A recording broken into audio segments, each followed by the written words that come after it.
Hey everyone, welcome to Don't Laugh. Jen has a habit of doing this every single time I start a stream, and it's really not okay. Does the classic thing of just making me laugh right before we go on air. So thank you very much for that, Jen. Welcome to our three-shot, the finale of our three-shot of the game Follow Me Down.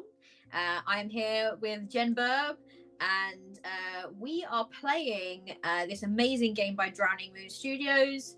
It is modeled around the story of Orpheus and Eurydice, but we will be we've been making our own interpretation of it, and having a grand old time of it so far. We are most of the way through now, but we still have a little bit of a yes. We are over 50%. We are 62.5% of the way through. You actually just worked that out. We've done 5 out of 8 segments. Great. We've done 5 out of 8 segments, everyone. So yeah, I'll leave you in charge of the maths. That's not my forte. I was a math So let's introduce ourselves. I'm Kat, otherwise known as the Law Mistress. You can find me on Twitter and various other social medias at Law Mistress 93. Stop making me laugh. And I'm a writer, editor, and actual play streamer, which is what I'm doing here. Basically, this is why I'm here doing this right now. Let's move over to you, Burb. Oh, and I will be playing the Eurydice playbook. I'll be playing Kaylee. Okay. Hey, everyone. No. Why are you? I'm being Kat. I've got some great today. Anyone noticed that Jen is mocking me today? Like, thoroughly. I'm not mocking you. I'm simply emulating you because you are someone that I deeply admire and look up to, or something. Not literally, because we're both short, but anyway. I feel like that's a lie, but I'll take it. We've literally met. We're about the same height. Anyway. Hello, everyone. I am not Kat. I am Jen. I am not Lore Mistress 93. I am Jen Burb on various socials. I do things sometimes. I mostly hang out here and on Girls Run These Worlds. I do things, not people. And I broke Kat.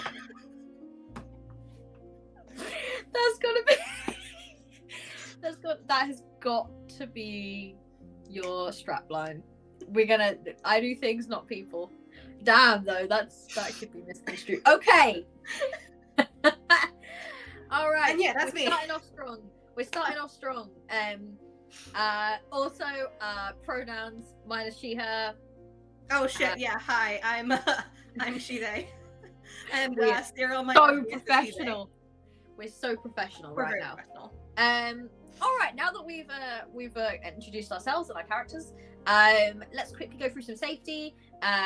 If you know the original tale of Orpheus and Eurydice, it is a myth of ancient Greek origin. You will know that we will probably come up against some loss, grief, death of a loved one, troubled relationships, regret, and guilt. Plenty of that. I'm actually going to add on, at least for the first section of things, themes of addiction. Themes of addiction. So if that is not your thing, you're going to want to skip the orchard and come back after. All right. Yeah. Okay. Well, thank you for that. Noted. Interesting. Terrifying. We're always obviously hopeful for reconciliation and reunion between our pair, but it isn't guaranteed. It might end up having what we would like to call the bad ending, the sad ending, the not great ending. So if we at any point touch upon something in gameplay that is harmful to your headspace or you're not vibing with for whatever reason, thank you for being here. Thank you for your support. We would politely ask you to protect yourself first and move on to maybe a different stream that will bring you a little bit more joy. That being said, I think we can kind of just get straight into it, unless you have anything else you want to add, Jen. But it is now your go. we are Well, now technically at it's yours. I'm just the book face. 6. Well, it's my go to be the player. We are at book 6, The Orchard, which is terrifying in itself, and that graphic still gives me the heebie-jeebies when I look at it. Graphic. I know, but it scared me when I made it. It's the scariest one, I think. Well, I don't know. Well, yeah, it's fair. It's one of them. It's one of them. Yeah. It's creepy. For some reason, every humanoid in the graphics are like have masks on, which is very creepy. I love it. Oh, that's just because it's inspired by Greek theater. Yeah. Yeah. However, jumping right in, the last time we hung out with Kaylee / our Eurydice, she had just made her way through, or I guess over, what can only be described as a rather more Kaylee-like Bridge of Khazad-dûm. Look. Yep. Where she essentially fixed some of the memories that had been, we'll say, damaged a little bit, and made her way across the bridge, taking with her a little mirror that reminded her of the first day she met her beloved Cyril. And Kaylee, as the mists kind of swallow you up, and as you cross to the other side of the bridge, the first thing you notice is the smell of rotting fruit. Oh no! Wow. Oh. I just give a quick sniff of my apple core just to see that it's not that. It smells like an apple. It doesn't smell rotting. It just smells boring. Okay. Nothing right, like the dragon fruit that you're used to, of course, but yes. And as the mists kind of start to part for you, you can no longer hear that faint sound of the wind. You can now hear vague sounds of almost revelry, as the mists part to reveal a massive swamp bog, Shrek's homeland. Oh no. And it's still misty, as bogs tend to be. It's not quite as drenched as most swamps / bogs are. It's more just kind of the aura of a swamp. You can faintly see in the distance the flicker of blue-green flames. And you can hear from that direction the vague sounds of revelry. Interesting. So I can hear people sort of laughing, and they sound like they're having a good old time, but I don't see anyone. Not just yet. And you can't even really see the flames. You can see the lights from the flames. Oh, I'm gonna go towards it. Oh, incredible. We love it. This is I have to, right? But I'm gonna do what I did before. I'm gonna try to, I don't know if this makes sense, but I'm gonna try to do it I feel a little on edge. So the situations that I've been in so far have been a little odd and weird. I would like to don my shroud. Okay. You can absolutely don your shroud. I believe that is a roll, correct? It is. Or was it some shit? It was some shit. Oh no, but I failed to do so. When you failed, I rolled a 4, so I've immediately failed. Nice. Yeah, great.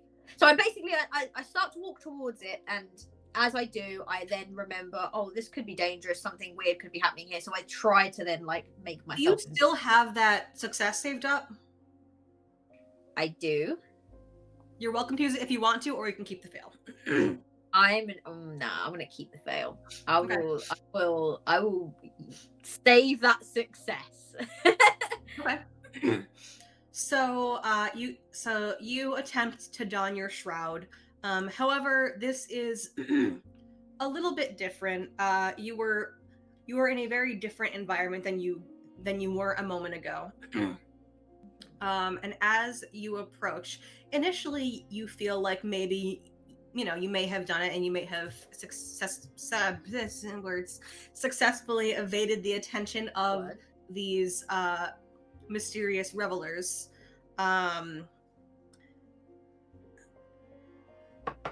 Until you step out into the clearing. And you can see there are 6 to 8 people dancing around what appears to be a lively, crackling bonfire. And surrounding this bonfire, there are trees kind of sparsely scattered around the landscape, a little bit more concentrated around this bonfire. And as you make your way forward, your foot lands on a fallen twig and it snaps loudly. And you can see almost in unison, all of them turn to look at you. And it's not a slow turn, it is a very abrupt, horror movie style, almost neck-breaking turn. Oh no. Okay. And their eyes unblinking stare at you. But they're not moving towards me. Not quite yet. But everything has stopped. There's no more sounds of revelry. There's no more, dancing. It's all just they're frozen staring at you. And you can see around the corners of their lips and around their mouths a faint red stain. All right. I think they're all looking at me. They haven't done anything beyond that yet.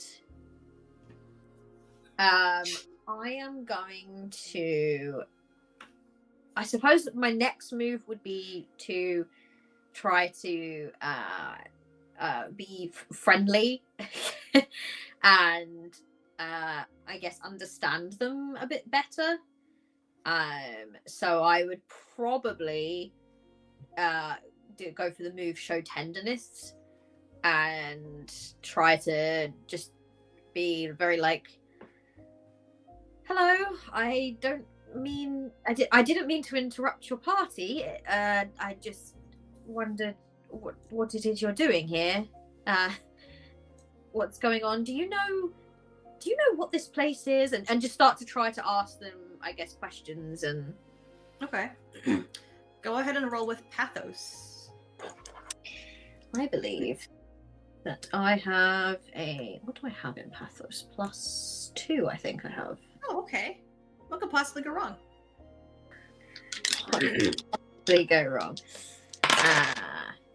Oh, well, I got a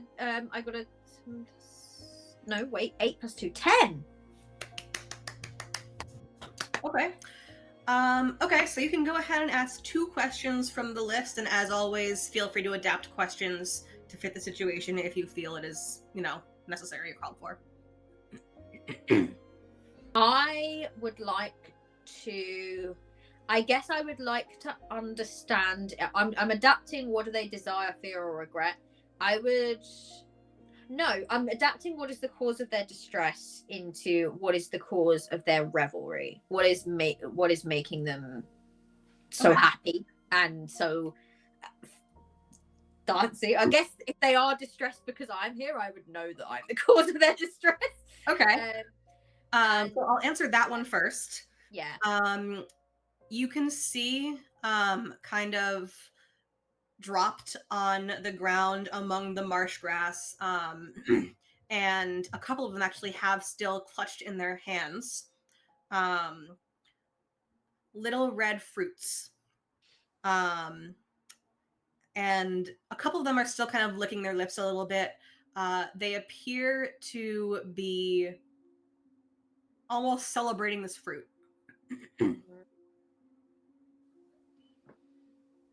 Celebrating fruit. Okay, so the fruit is the cause of their happiness. Yes. I guess I would also like to ask, and I don't know if this question, do they seem like they want to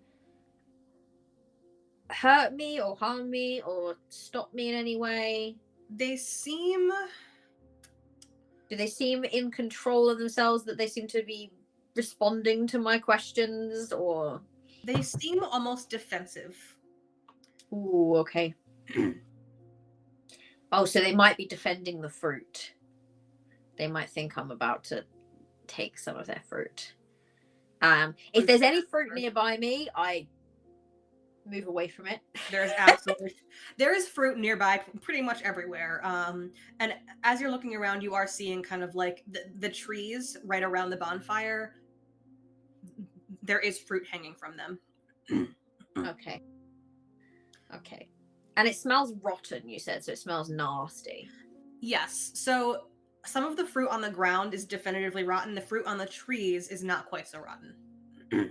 It's clear that these guys have been here for a while. But you do have another question if you want one. Does it look like it's making them unwell, or like, okay, it's making them happy and they seem to like worship it, but does it like, if it's rotting, does it look like it's making them sick or behave oddly, apart from the fact that they're dancing? Like, they seem drunk on it? Yes. Yeah. They don't seem unwell, but they do seem not quite present. All right. I guess then my question is possibly, I think that at this point she can see that they could turn hostile because she's something about her presence is upsetting them or making them a bit defensive. So she's going to probably try to, I would like to know, is there a way that I can convince them to like let me pass unharmed? Like, is there a way that I can just kind of get past them? Okay. So you don't see really a great way of communicating with them. They seem very focused on this fruit. You suspect that likely if you back off, they will stop fixating on you. Mm-hmm. As far as convincing them to let you pass, you get the feeling that the best way to move on is to get their attention off of you again.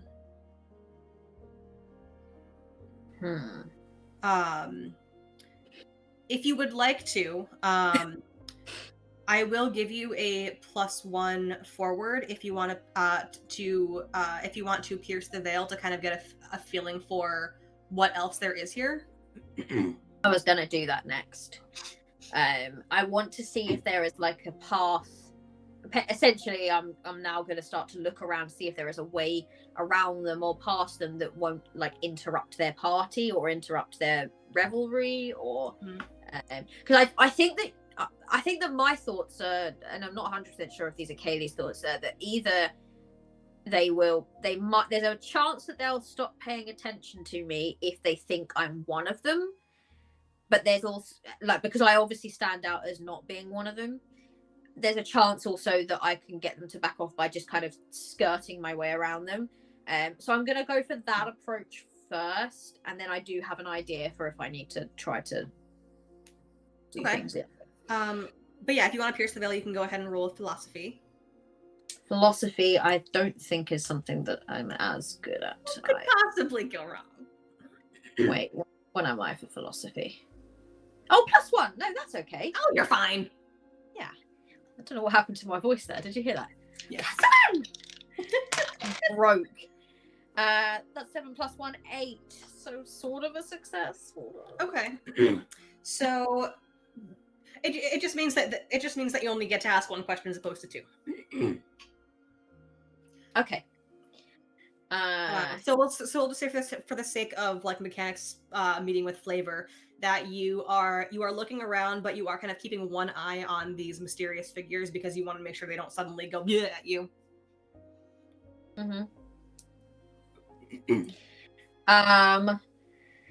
Oh, now I guess what I want to ask is, what do I see? I guess what I want to ask generally is, what do I see now that the veil has been parted? And I'm looking at it in terms of these two things. You can decide what I do and don't see. One, if there's a way around them that won't upset them or interrupt their dancing. Two, I think that Kaylee has got a sense of every time she collects something special that is to do with her and Cyril, she feels closer to him, or it makes her feel stronger in some way, or she certainly seems to think that this is what she's supposed to do. So I think that she is also piercing the veil to see if there's something here that she needs, because they're here and they're blocking her path. So she's like, do I have to go around them, or do I need to do something with them to get something from them? Okay. So I think that's what she would like to do.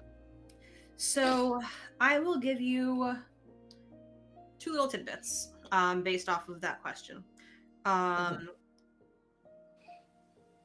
There is a feeling that you can't quite put a name to, but when you think of Cyril, your eyes do gravitate toward that fruit. Interesting. As far as a way around them, you don't see an obvious path forward. Everywhere you look around, there is pretty much just swamp, as far as the eye can see. Okay. But I think my next move, that vague connection when your eyes pass over the fruit. Right. So I think at that point then she feels like she's supposed to do something here. She knows that they're a little bit defensive. They seem a little touchy. They're still looking at her, I guess, and waiting for her move. I think she's going to try to act like she's like one of them, or is on the same page as them. And I would like to try to weave the strands and create an illusion that I am holding some of this fruit and that I'm going to eat some of this fruit. Basically, I'm going to try to make it look like she doesn't actually want to eat any of the fruit that's on the ground because it's like rotting and gross, but she wants to make it look like to them that she's like, hey, I'm cool. Okay. If you want to, you can reach for some of the fruit that's on the boughs, the kind that's not rotten, or you can just make the illusion of eating the rotten fruit. And the ones on the boughs smell fine. They actually smell quite good. They smell like dragon fruit. Oh, bastard. I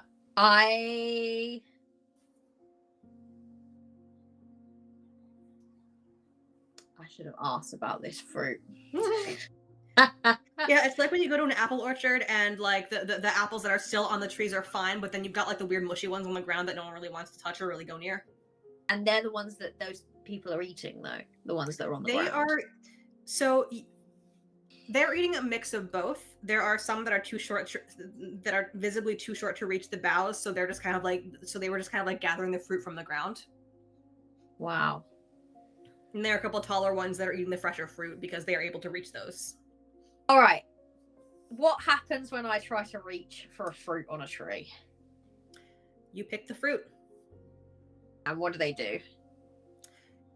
keep staring. It's almost like they're waiting. I want to. Oh, this is creeping me out. I want to sniff it. I want to sniff it. Does it still smell good? It smells wonderful. I don't like your tone, Jen. Beautiful, fresh, amazing. You don't scare me. You don't scare me. Mm-hmm. Um.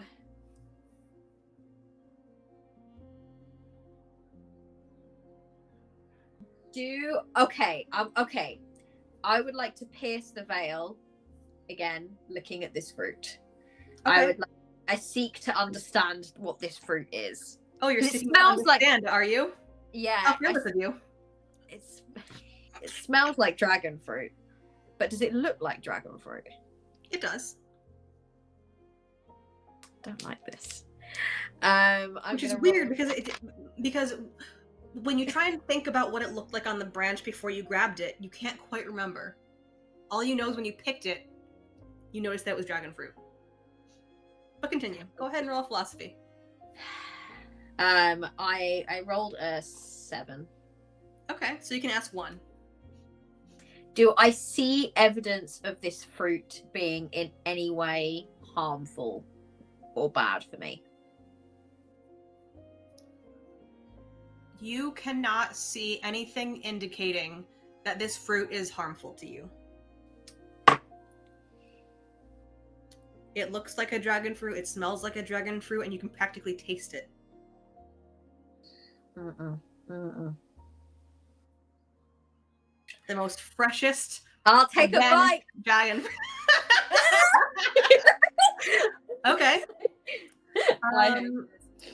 Oh god. So you go ahead and you take a bite of it, and it is the God. most succulent with several C's. It is the most succulent, beautiful, fresh, juicy dragon fruit you have ever tasted.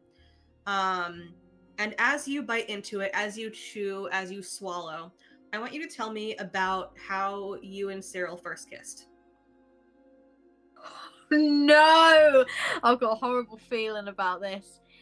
All right. I think that their first kiss. I think it was not on their first meeting.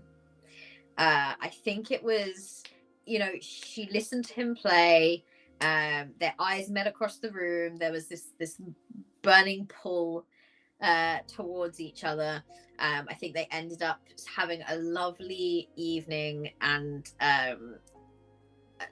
talked for hours and hours and hours into the night. Really did that the kind of the cliche thing of they talk for hours and hours and hours, and then there's obviously connection and they obviously really like each other, but they can't quite bring themselves to be the person to make the move. So he accompanied her back to her room and saw her at the door, and then that was it. And then I think that she was leaving the next day. In the morning, I think that it was his day off, but he came to the hotel, asked at the desk and was told she's already left and checked out. Got outside and she was out there waiting for him. And she had all of her sort of suitcases and bags and everything like that. And I think it's then that she sort of came up to him and took his phone and put her number into it, and then gently kissed his lips and said, I'm back in town in a few days, call me. And I think that that's how they had their first kiss. First off, it's fucking adorable. That's cute, isn't it? And second, the feeling that she had, if you could put the feeling into words of her watching him come out that door, and the moment that their lips first met, what would that feeling be? Relief. Okay. And you feel that now. This overwhelming feeling, that same feeling that you had when you first saw him coming out that door, that same feeling when your lips first met, this overwhelming feeling of relief. And it lasts for a good 10-15 seconds as you chew and you swallow. And then the memory fades again. And you are left with a feeling of abject, awful emptiness. No, I knew it. I Like knew for it. just I a knew moment, it. you had Cyril again. He was with you. Now he isn't, and you are feeling it. This is how they get you. First one's free. This is how they get you. Okay.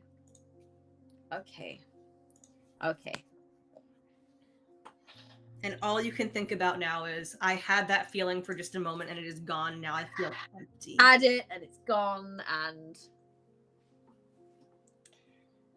oh boy. Well, obviously the pull here is that she's probably gonna want to keep eating the fruit. Oh, I think that she. What is their reaction? And I think what happens is, like, as you do this, as that emptiness hits, you realize, oh shit, there are others here. And you look, and you're getting some dirty looks. Oh no. They're mad. They're mad. Okay, so they're mad that I did this. All right. I'm going to attempt. Do you know what? I think she'd be a little bit angry that they're mad. Because they're sitting there like eating so much of this stuff and just absolutely stuffing their faces. And like, why shouldn't she, indulge in just that feeling that she used to have? Like, it's been so long since she's felt that. It's not that she doesn't feel it with Cyril anymore, I don't think, but it's just like a very muted version of it now because there's so much difficulty between them. And that you're it's also difficult. past the honeymoon stage. Yeah, and it's difficult to like find those moments where she feels that kind of like it used to be all the time. It used to be every time he would walk into the room, and now it just feels like half the time he walks into the room she's worried about the next time that they'll argue. So it's different. I think it's like so nice to have just had that moment, but I think that if they're giving her dirty looks and they're like being a little bit judgy about it, I feel like she would maybe get a bit defensive about it herself. And I will stand up to them, and I will demand that they basically stop. Don't look at me like that. Right, yeah. Because you're like doing the same thing, and I don't know what this fruit means to you, but it means something to me, and I think that she will stand up. Yeah. Okay, go ahead and roll with poetry and see how this goes, and see how. Let's see if I get their respect. Your defiant vibes land. Okay, no, that's not bad. Oh no, but I think that my poetry is in my -1. Oh. Okay, well, it's still not the worst. I rolled a 9, so it's down to an 8. Okay. So, are you seeing anything, or are you just staring them down? I think she stares them down in a very like in that kind of like, well, go on then. If you've got something to say about it, say it.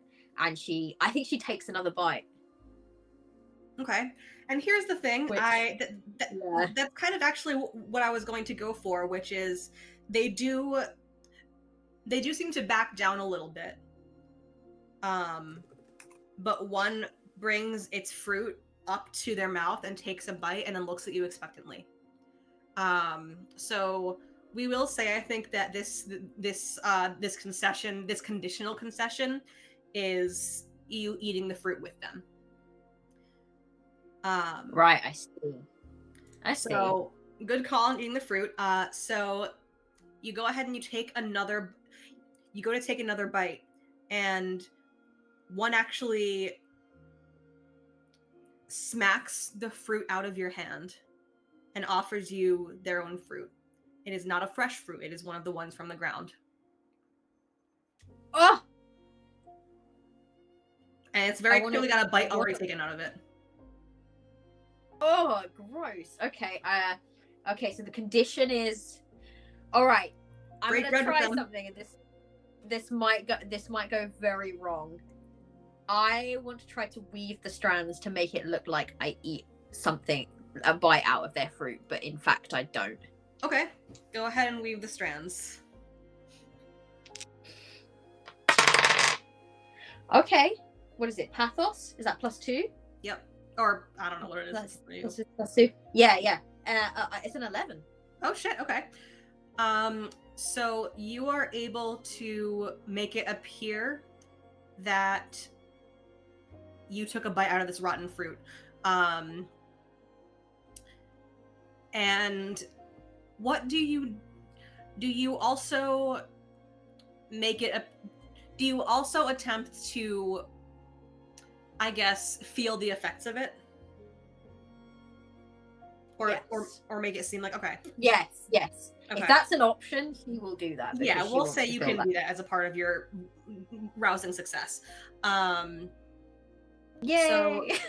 So I don't know if that, this is and success you or a failure at this point. take a bite. Essentially, what you do is you take your nails, you dig it into the fruit, and you hand them back the fruit with like a little chunk in your hand, as you like quote unquote took a bite out of it. And you stand there for like a good like the same as before, a good 10-15 seconds as you let the memory wash over you, and then you look disappointed as you come out of it. And this person kind of stares at you for a moment and then backs down, and the others seem to lose interest in you. Ooh, this is what we said that we needed to do. They need to lose interest in me. Except for one, Oh, God. which kind of drifts off to the edge of the clearing. Mm-hmm. And ever so slowly removes its mask. And what you can see, what? I'm going over. Okay. And what you can see is an old woman. Oh no. Oh God. Hold on. I'm just gonna feel my face. Do I have any wrinkles? Do you have any wrinkles? Okay. I'm just testing out all the possibilities. Understandable. Yeah. Is this aging me? And she kind of stands off to the side, on the other side of the clearing, and raises a single crooked finger. Oh, this is creepy. Right. Well, I guess I heed the call. Hot. I will go over and find out what it is that she wants. Now, I am not confident enough in my performance skills to do an old lady voice, so you're going to have to simply settle for the Jen voice. What?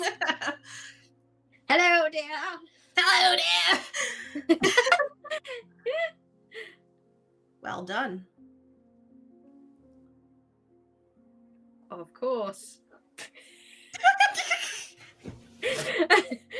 Not many can resist the pull of the fruit. What does it look like to you? What does it taste like to you? Fucking. I'm gonna call this woman Granny Jen because that's okay. what we're. Hi, Justin. 69,000 channel points. 69,420. Yes. All the subscriptions. Granny Jen. It tastes like. And I think that she'll just be honest with this woman. I think that she'll just say it because she's clearly Granny Jen has me clocked big time. So I said clocked. Sure. So she'll say,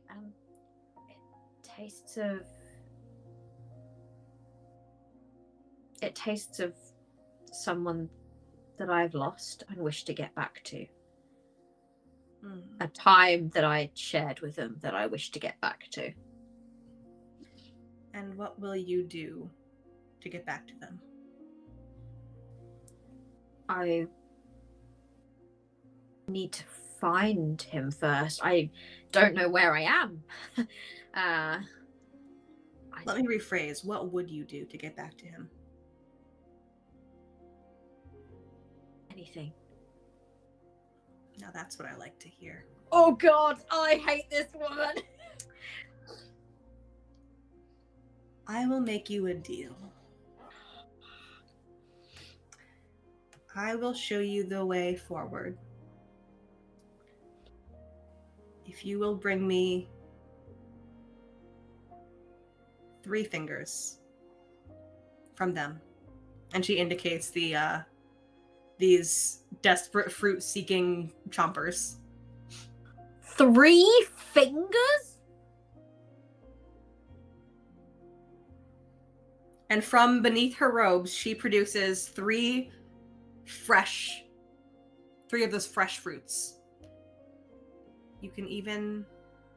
I will even give you the tools to get them close. And she offers you the 3 fruits. Why can't you do this yourself? That's my question. Oh, I certainly could, but that's not the point.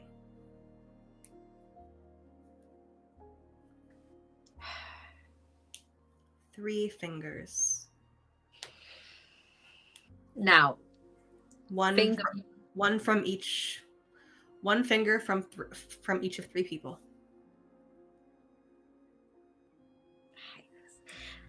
Finger mutilation is not Kaylee's forte. I'm gonna put that out there right now. Mm-hmm. And I think the idea really revolts her. Why do you? I think she'll keep asking questions. Why do you need them? I never said I did.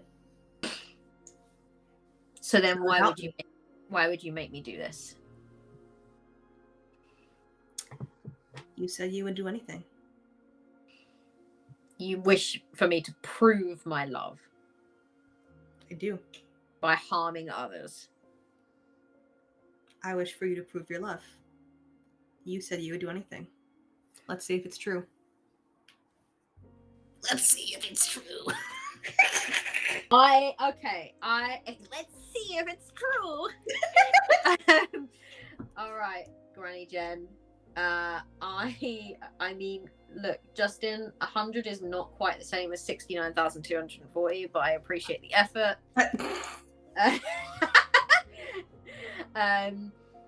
I think that I want to try and do a prove your love roll. Okay.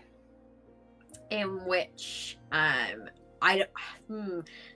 don't think she wants to do this, but I get the sense that because she did like a trickery illusion thing before, and this granny saw right through it, that this producing 3 illusory fingers is not going to work. Okay. Or at least Kaylee doesn't think so. If you would like to, you're welcome to try a pierce the veil and see if you can discern more of her intention. I could do that. Yeah. Totally up to you. Yeah, because I think that she doesn't trust this woman. Okay. To be honest. So go ahead and roll that philosophy. Now, philosophy, I +1 on. So that means that I rolled a fail there because I rolled a 6. So I think I'm going to take my held success. Okay. I'm going to use it now. Okay. Go ahead and pick 2 questions. I'm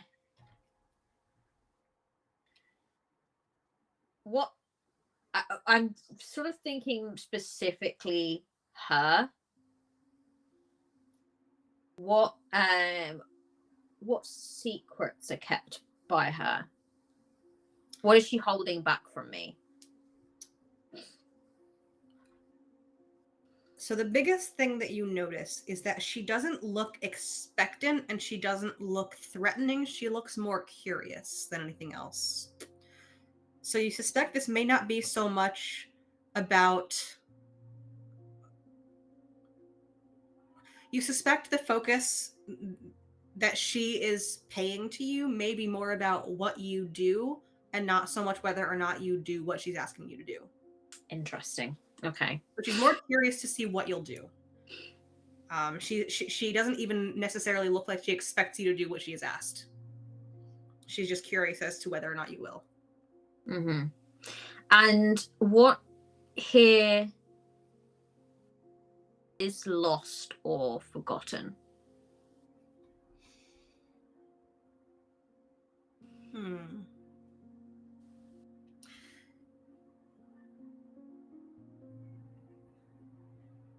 She is.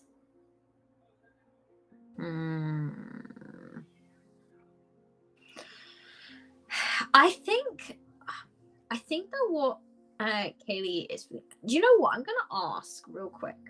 When I think back to that first kiss, that feeling, can Kaylee recall it now? Yes. The memory is still there.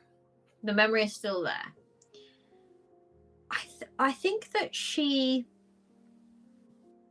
thinks about it, and she looks at this woman and she says, I know that I said I would do anything to prove my love, but I don't have to prove it to you. I know the way I feel about Cyril. I can still remember everything. And those feelings have not gone away, even if sometimes it feels like they have. I know how Cyril feels about me, and I know the things that he loves about me, and he would be disappointed in me if I did this. So I will sacrifice things of my own, but I won't hurt other people just because I am hurting.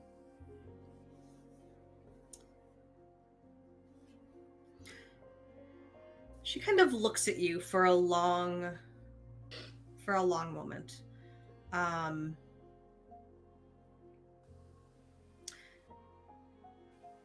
don't think I need to make you prove your love. I think that this is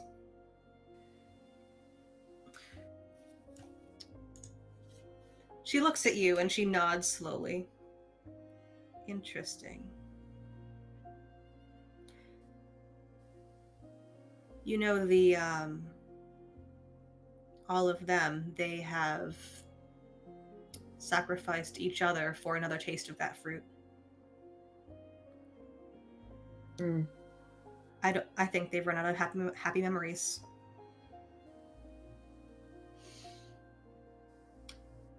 You know, there's a river nearby, and the boatman,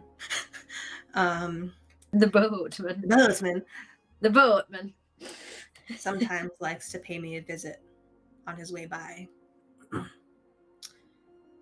He gave me something that I think perhaps you might appreciate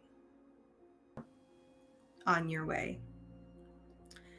And from beneath her robes, she produces... I know what this is! A finger. Oh my goodness. And I think that, like, at first she, like, looks, like, startled, and then she sees it and she realizes, like, she knows that that is Cyril's finger. And it looks equal parts horrified, but also somehow excited in some way, because this is evidence, tangible evidence, that Cyril is attainable in here somewhere. And I think she kind of excitedly says, like, he's here. And then she kind of looks a bit, like, alarmed and says, he's hurt. Both true. So, take this, and she hands you the Cyril finger. Focus on it, and it will lead you out. Almost there. Not long now. She thanks this woman. She takes the finger, and I don't think she's like disgusted by it, or in any way hesitates. I think she just takes it and she holds it tight and almost tries to get back or remember times when she's like held Cyril's hand and tries to like think of it in that way. And then she sort of really sits and concentrates and focuses on it, and does as the lady asks. And as you focus Who on is this woman? Who knows?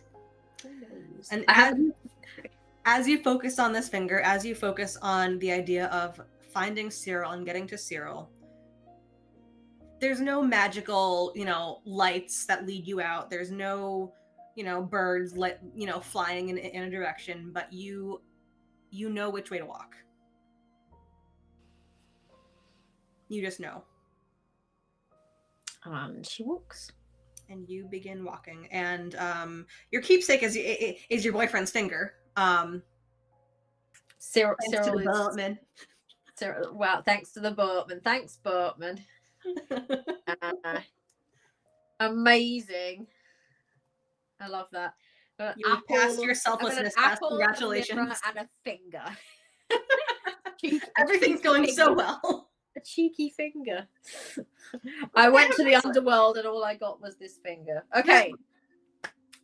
We got questions to ask each other and then we're going to take a break? Yes, we do. Let's see. Question for you. What do others call you, Kaylee / Eurydice? What do others call me? I think that Kaylee gets an awful lot of, growing up, a lot of people, she had like, she come from a very affluent lifestyle. So I think she had servants. And I think that she's been called sort of like madam or ma'am or sort of like a title in some way a lot in her life.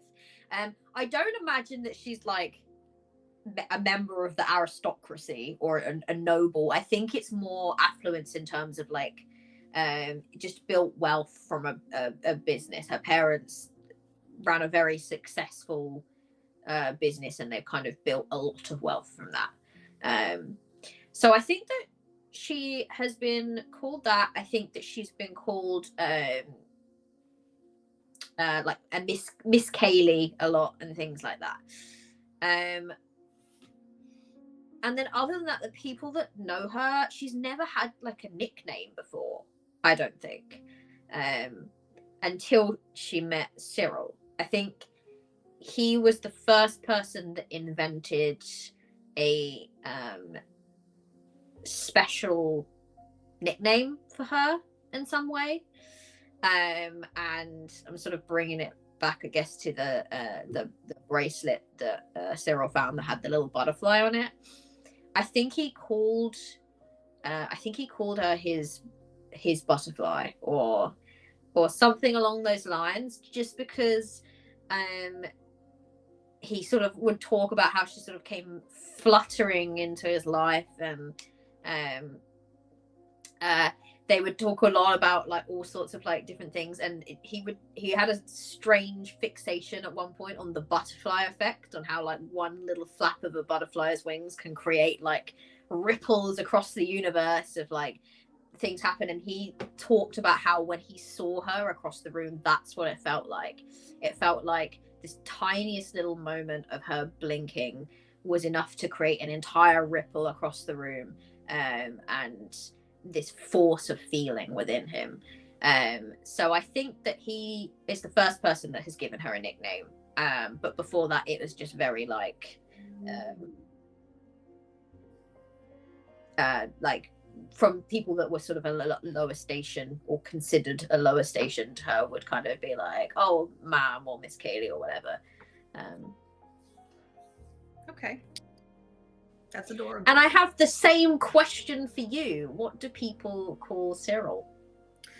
So, I think that for the most part, um, people who know Cyril call him, just Cyril. A lot of the time, especially in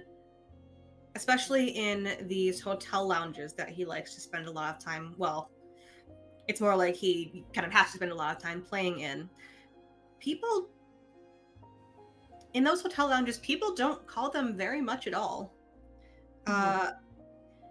When people approach Cyril, it's not so much, "Hey Cyril, how's it going?" It's more, "Hey, I have a song request." So much so that he would sometimes joke with Kaylee that his name was more, "Hey, I have a song request," than Cyril. Um, I love that. um, and it's funny because he he spent so much time kind of flitting between hotels and venues and events and restaurants. They would sometimes be live entertainment at a restaurant, sometimes playing in a lounge. Those fancy department stores with a piano in the middle that sometimes people are playing. He would do that sometimes as well. Weddings kind of ended up getting a little bit from everywhere in the city. And it always reminded Kaylee of a hummingbird, the way that he would flit from place to place, grab the juice from one flower, go to the next one, get some more. And similarly to how Cyril always called Kaylee their butterfly, likewise, she would call him her little hummingbird. And always make the little joke about, "Oh yeah, hummingbirds, humming music." um, and it was always a big step up from, "Hey, I have a song request." That's so sad and So sweet. sweet. Oh my god, I hope we get the good ending, Jen. All right. We're gonna go for a break now. Yep. We're gonna be back probably in 5, at most 10 minutes. Thank you all so much for joining us. Those of you who have joined us so far, we really appreciate you sort of sitting in chat and being here with us. And we will not be long. Thank you, and see you soon. See y'all soon.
Hey everyone, you did it again. Hey everyone, we are back with our game of Follow Me Down, which we have titled A Song to Fix What's Wrong.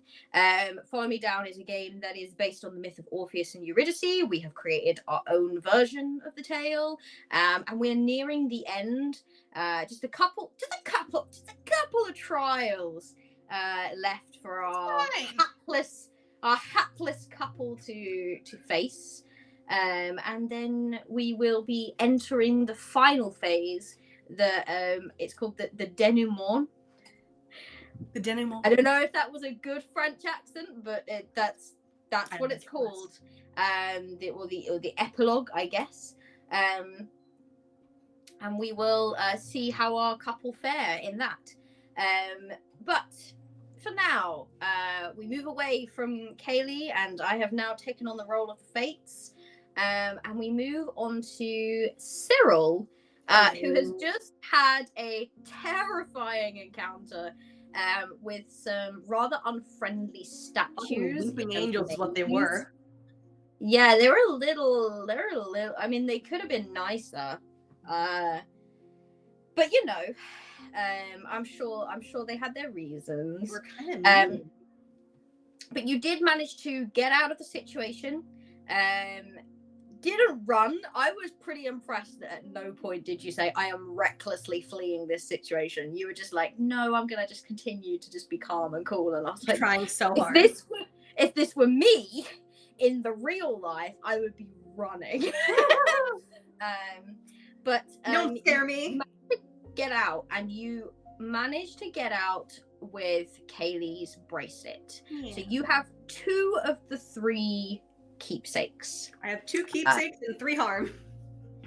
And 3 harm, you do indeed. Kaylee is definitely faring just a little bit better than Cyril, I think. Cyril started off with a rough time. Cyril had to ask the boatman very nicely to not eat him. So the boatman. Cyril had some rough rolls in that first action. I'm sorry about that, but I tried not to punish you too hard.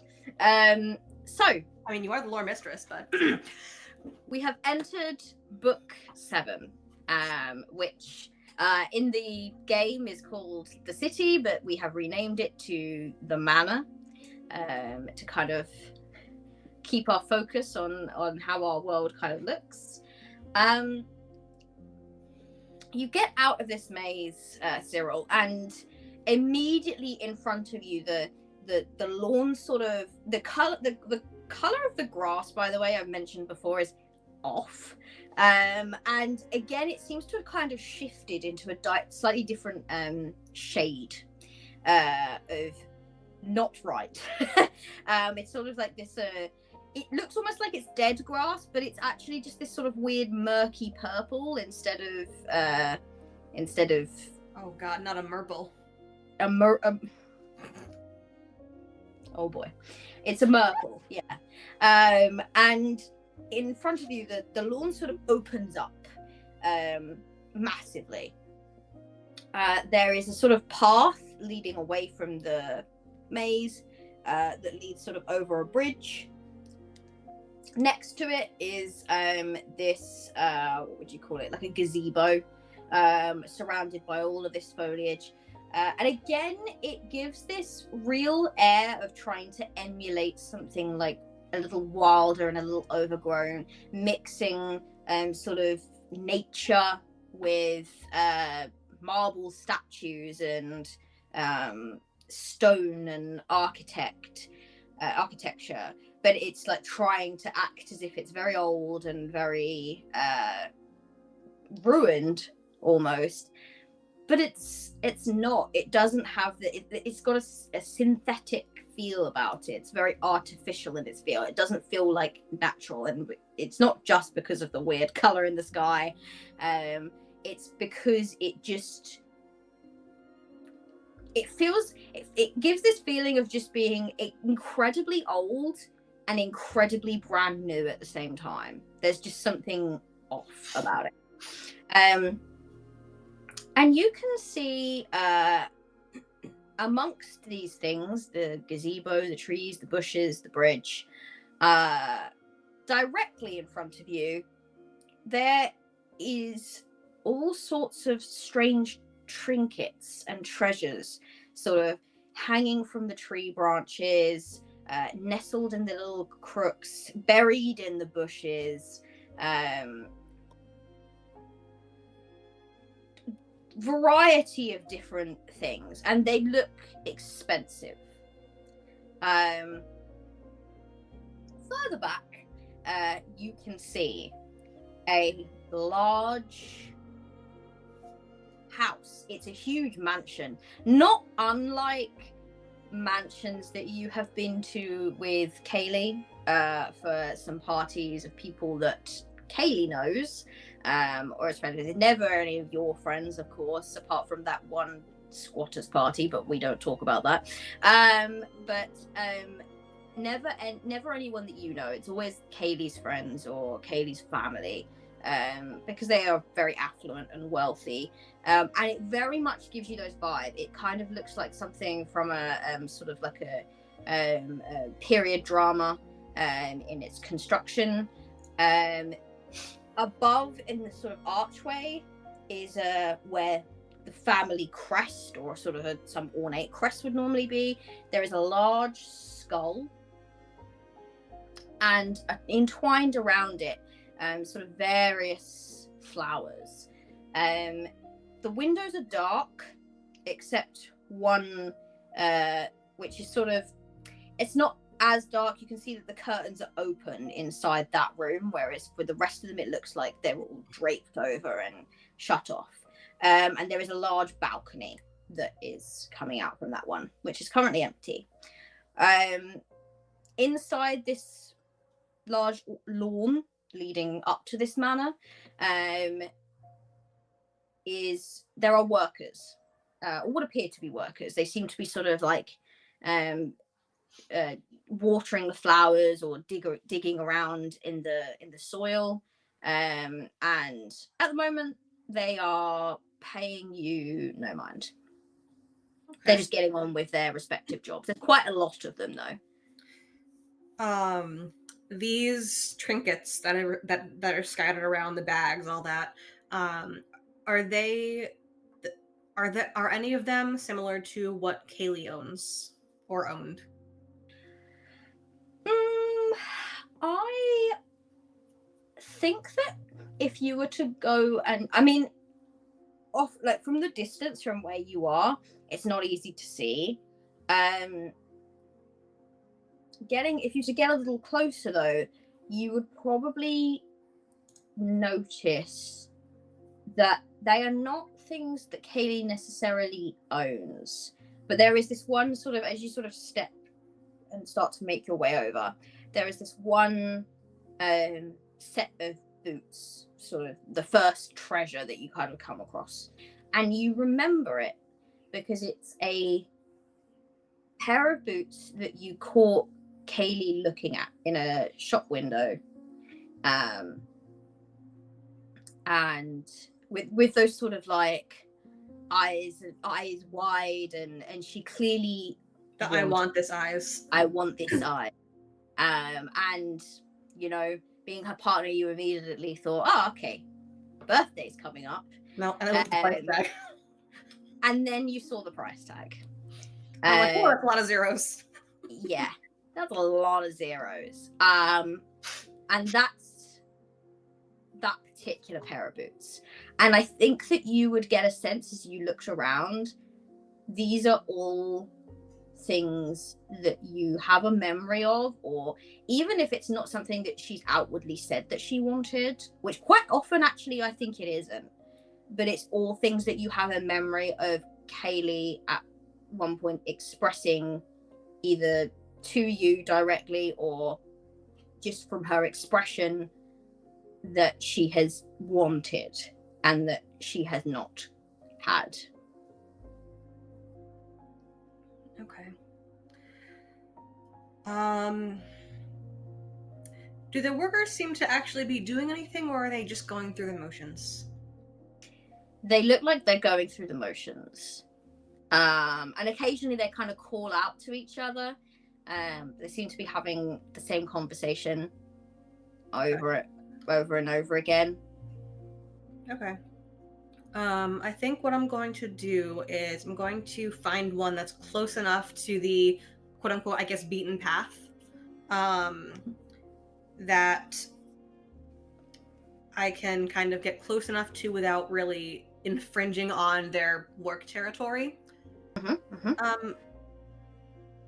Hello. I think I'm a bit lost. I'm looking. Have you seen anyone passing through? Anyone nearby? And I would like to charm a denizen. Like the charm a denizen. We love it. Let's see if you can roll for me then, please, and let's see if you charm this denizen. That was a very charming approach. I'm going for like the charming incompetence kind of deal. As I will roll with poetry, which I'm good at. I'm good at poetry. Let's see how this goes. Actually, I'm going to replace the dice with the same dice that I have been using, the very Fey-like dice. And we are going to roll an 11. An 11! We love that. He looks up at you. He looks and dressed like a gardener. He's got a sort of big brimmed hat to sort of keep off the sun. Not that there's any sun here. That's something that you would then notice at that point. You would kind of look around and look, where is the sun?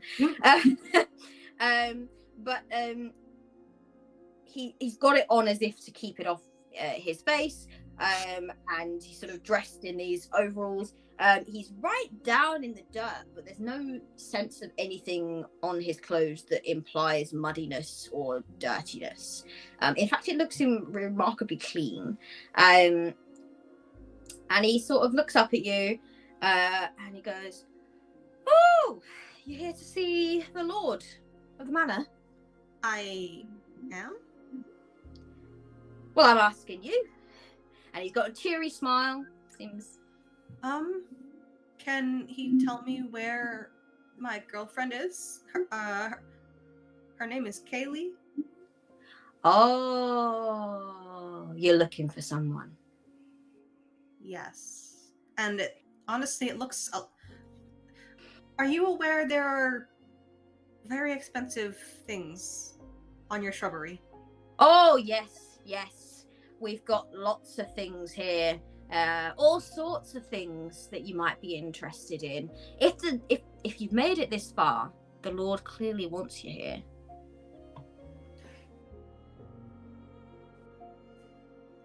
The Lord of what? Of the Manor. And he points at the house. Yes, but this area wasn't supposed to... Well, I suppose we're not in that area anymore, are we? Where am I? And if you say the manor, we will have a problem. You rolled an 11. So I think he'll kind of sigh and he'll look around as if he's trying to keep a little hush-hush. And he'll say, "Truth be told, we can all tell you're not really one of us. You're one of the living. And I imagine if you followed your girl here, then she's not one of them anymore." Well, no, we were just camping. We had a fight, that's all. Right. A fight. Well, not a You real know, fight, when I argument. lost my father, the last thing I did with him was fight too. Ooh, nasty business, nasty business. It was just an argument. It wasn't...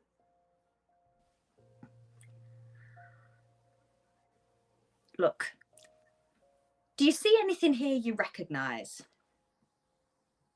Yeah, all these expensive things, kind of. Oh, you're rich. Oh, God, no. The Lord of the Manor had us lay them out in the garden.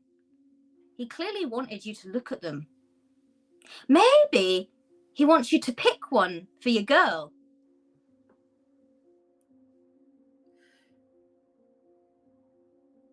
Did he say... Who is he? Like, I know he's the Lord. I know there's a manor. I know there's a Lord, but who is he?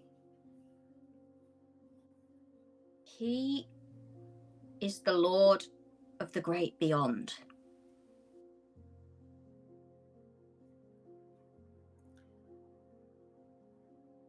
Death, man. I'm talking about death. Yes, I got that. These things are pointless, though.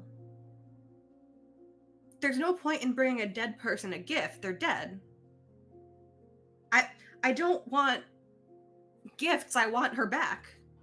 And I think at this point, like, things are starting, like, the rest of the workers are starting to take note, and they almost start to echo as if they've kind of heard what he's already said, but they're echoing it back. So they start the conversation a little bit later, and it's starting to come a little bit muddled and confused. So you hear one nearby, they go, "Oh, you must be here to see the Lord of the Manor," and then like it kind of repeats. But they're having the same conversation with you, but it's like they're mimicking each other across.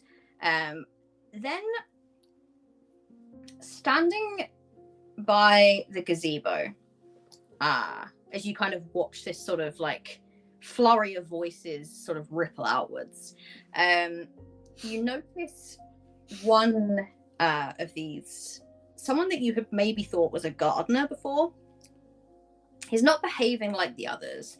He's watching over them, and sort of instead of wearing a wide brimmed hat, he seems to have some kind of like, it's almost like it's like a coronet in his hair, like threaded into his hair. And he kind of he watches over them, and he watches them have this conversation with you. And he's got like a staff in his hand, and upon seeing you notice him, he taps the side of the gazebo 3 times. And in the manor, the window, or the sort of the French doors that you'd seen before that were sort of open and that lead out to the balcony, they open outwards, and out step this pair. You can't see their faces. In fact, you can't make out any of their features really, but you know that they are dressed grandly, and one sort of seems to be decorated, very well decorated, with sort of flowers, and has this beautiful dress on, and the other seems to be, you can tell, is like very regal, and definitely of import, but doesn't have that same level of sort of flourish or nature. It's a lot more sort of gemstones and rubies, and kind of makes you think of the Rock, rather than the Rock Johnson wildlife. Huh? And they both sort of come out to this balcony, and they stand. They don't say anything, and they just watch. And this man with the staff, and it's got like a it's wooden, but at the end it's got like almost like this tip. It almost looks like a scythe, in the way that it is. He looks at you, and he says, your trial has begun. Pick something out that matters most to your girl, and you can take her home. I think I'm going to look this guy dead in the eye. Dead. So you're saying if I pick something, I get to take her home? Pick the thing that matters most.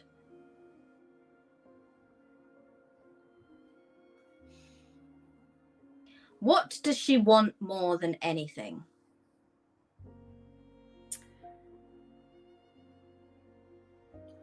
I think there's a long dramatic pause.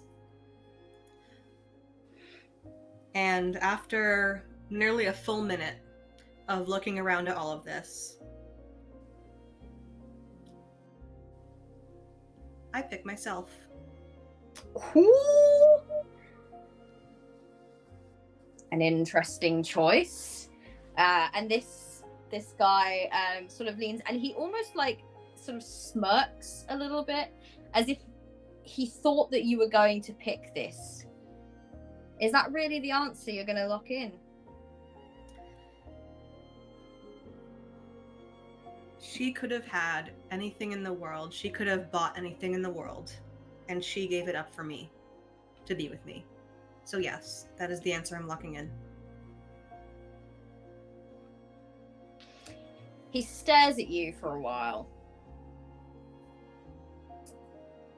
And then he reaches into his pocket and he pulls out something that you recognize.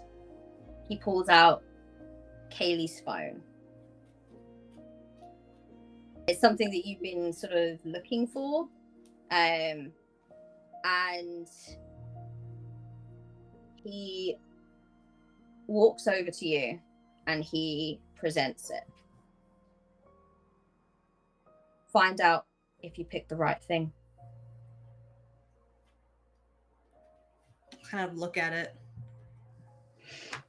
Is it a flip phone? Can I flip it open dramatically? It's a flip phone.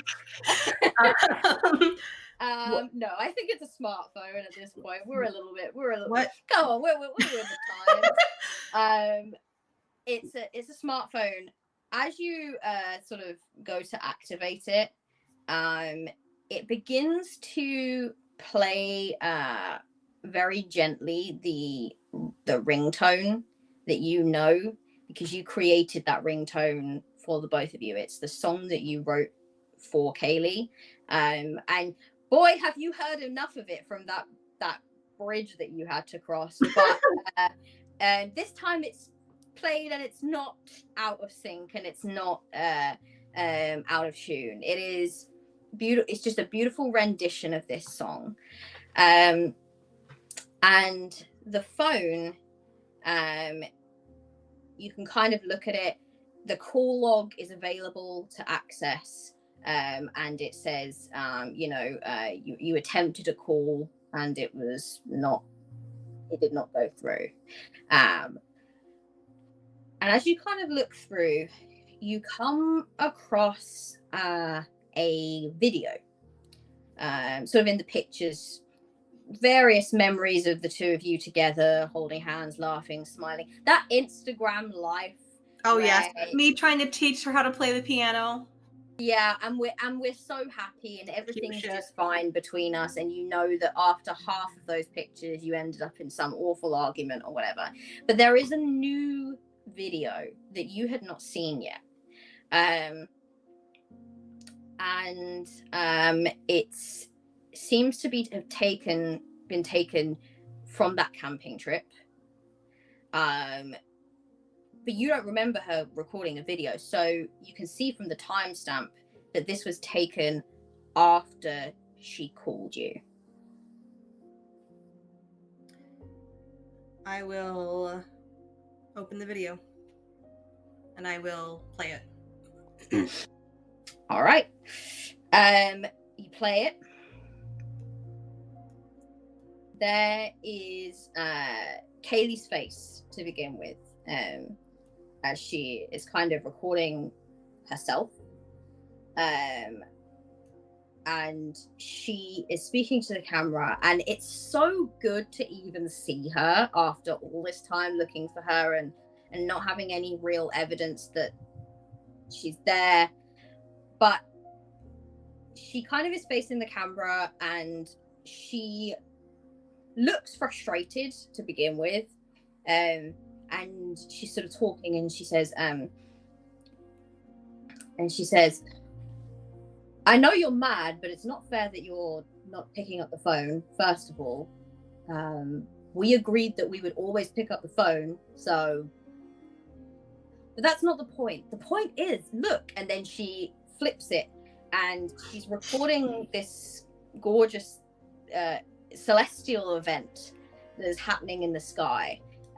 This meteor shower that you had sort of camped out to hopefully see. And she's just sort of like, she sounds excited and she sounds exhilarated. And she said, look, it's happening right now. You better not be asleep. And she's walking further and further towards it. You're not really sure like where she's walking to because you can't see the ground. But she's obviously trying to get like a better view of it. She doesn't flip the camera back to her face, but after sort of talking about how beautiful the meteor shower is, there's a long pause and you can see these kind of like asteroids sort of shooting through the sky. And she sort of says, look, Cyril, I apologize if I was difficult this evening. I appreciate that you brought us out here, and it is right. You were right. It is beautiful. It is special. I suppose something that I find difficult to talk to you about sometimes that I should is that I often just feel frustrated that I feel like I support you and I don't receive the same support. And she kind of starts to go off, and she's never done this. She's always argued about things, but she's never really got to the root of her issue, which is that she doesn't care about the expensive things. She doesn't care about the expensive lifestyle. She doesn't care that you had a bad day, that you couldn't write your music that day or whatever. What she cares about is that you don't appreciate that she is the one shouldering the burden. And you never seem grateful. You never seem, it feels one-sided. And she said, I'm so busy trying to look after you that I rarely have time to look after myself anymore. And it hurts. But I do still love you, and I want to make this work. And I really wish I could say this to your face instead of just recording myself saying it in a video that I will probably not send. But I'm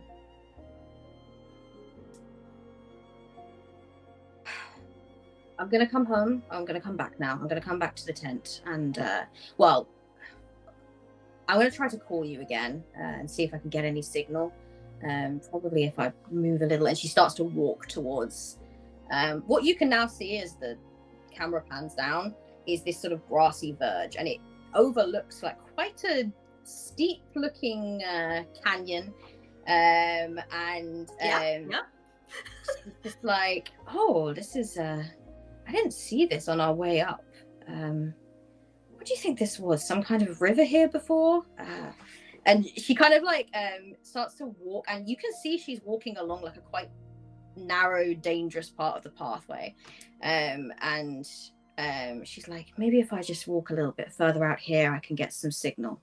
Anyway, I'll be back soon. All right. But I love you, and wake up so we can watch this damn. And then she cuts off. And you can only imagine what happened next. That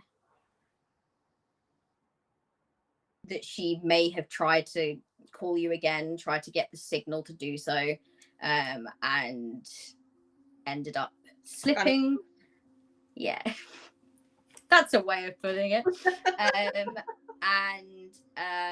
Yeah, so that's what they've given you. They've given you this phone, which is Kaylee's final words. I think I stare at it for a while, and I rewind it back to where I can actually see her face. And I look at that for a little while, and I look up, and at this point openly crying a little bit because, you know, I'm pretty sure I just watched my girlfriend die. And I look at these two, and I just say, I want to take it back. I want to go back and answer the phone. Oh, you want to redo past events? You made your choice. I still want to fix it. I'm here, which means the impossible is possible. I want to fix it. You're here at our calling. Why would you call if not to help? And you can see these, every time this figure talks to you, he keeps looking up as if he's sort of in some communion with these figures that are sort of looking over the balcony at you. And you can see that this lord of the manor, you may presume, his wife at his side, she occasionally leans in to whisper something to him. He never says a word. He never talks back to her. He just stares at you. He is judging you and your fate in every single way. And eventually this man turns around and he says, "You didn't even look at all of the other things that she might have wanted. And picked correctly. But it is not as simple as what just you want. And I think you know that that has always been the trouble, hasn't it, Cyril? That perhaps you have been thinking a little too hard on what you want and dismissing some of the things that she may want." Yes, I have. I spent so much time focusing on my dream that I forgot that she was my dream. Well, it is not just up to you. Haley has been going through her own trials, and now she must decide whether she wishes to return with you. But if she makes that decision, you may answer the phone. Okay. Is she safe? Will you respect her decision if she doesn't?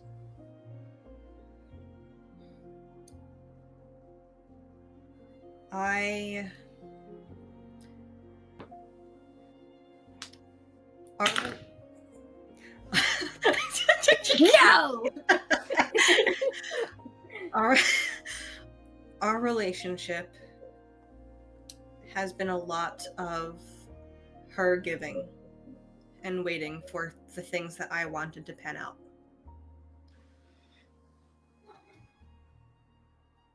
I will wait for her this time. And if she does not choose me, I'll respect that choice. But I will wait for her. If she does not choose you, we will have to send you home without her. It is not your time yet.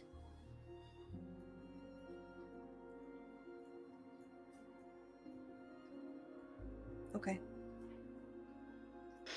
And out from the trees comes a very familiar three-headed hyena. My goodness! And it's large. It's sort of like great big padding. It's a good voice. And he sort of like settles himself down next to you, and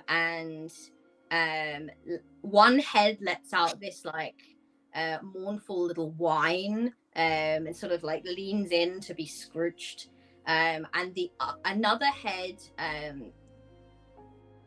mimics something that Haley said offhandedly while you're at the camp, and it's mimicking her voice, and it just says, "It'll be all right."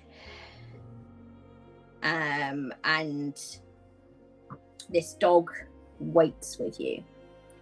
And that I think we can kind of end the scene there.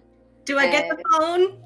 You do get the phone. That is your final keepsake. Yay! Words, in which she expressed, and they were all for Cyril. Her last words. All right. I'm gonna give you one last chance if you want to. You still have 3 harm. Mm-hmm. So, do you want to in any way give up any memories to lower that harm? Or do you want to just leave it at that?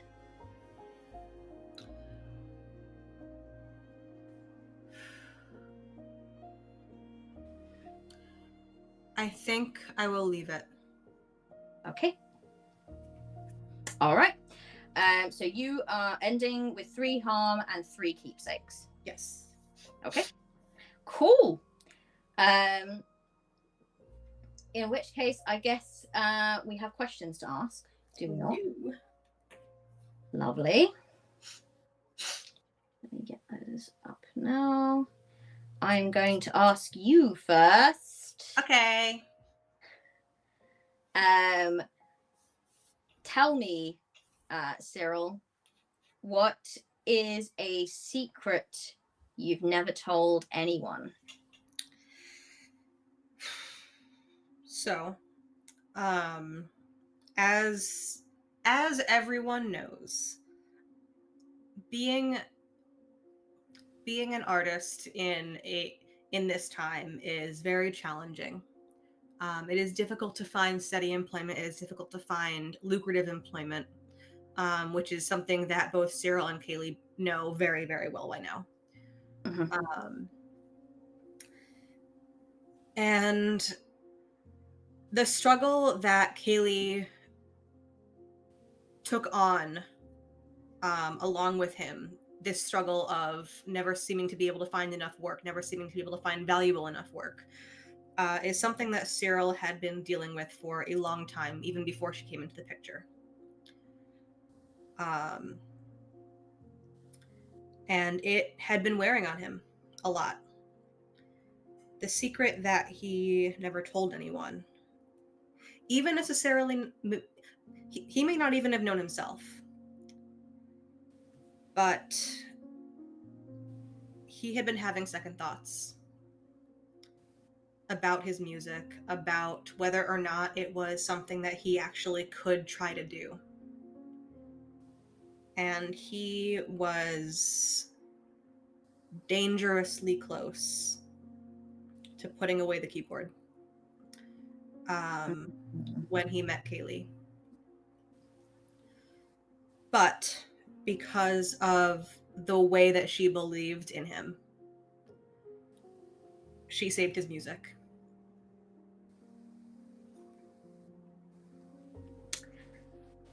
All right. Wow, damn. And I'll go ahead and flip it on you and ask Kaylee, what is a secret that you've never told anyone?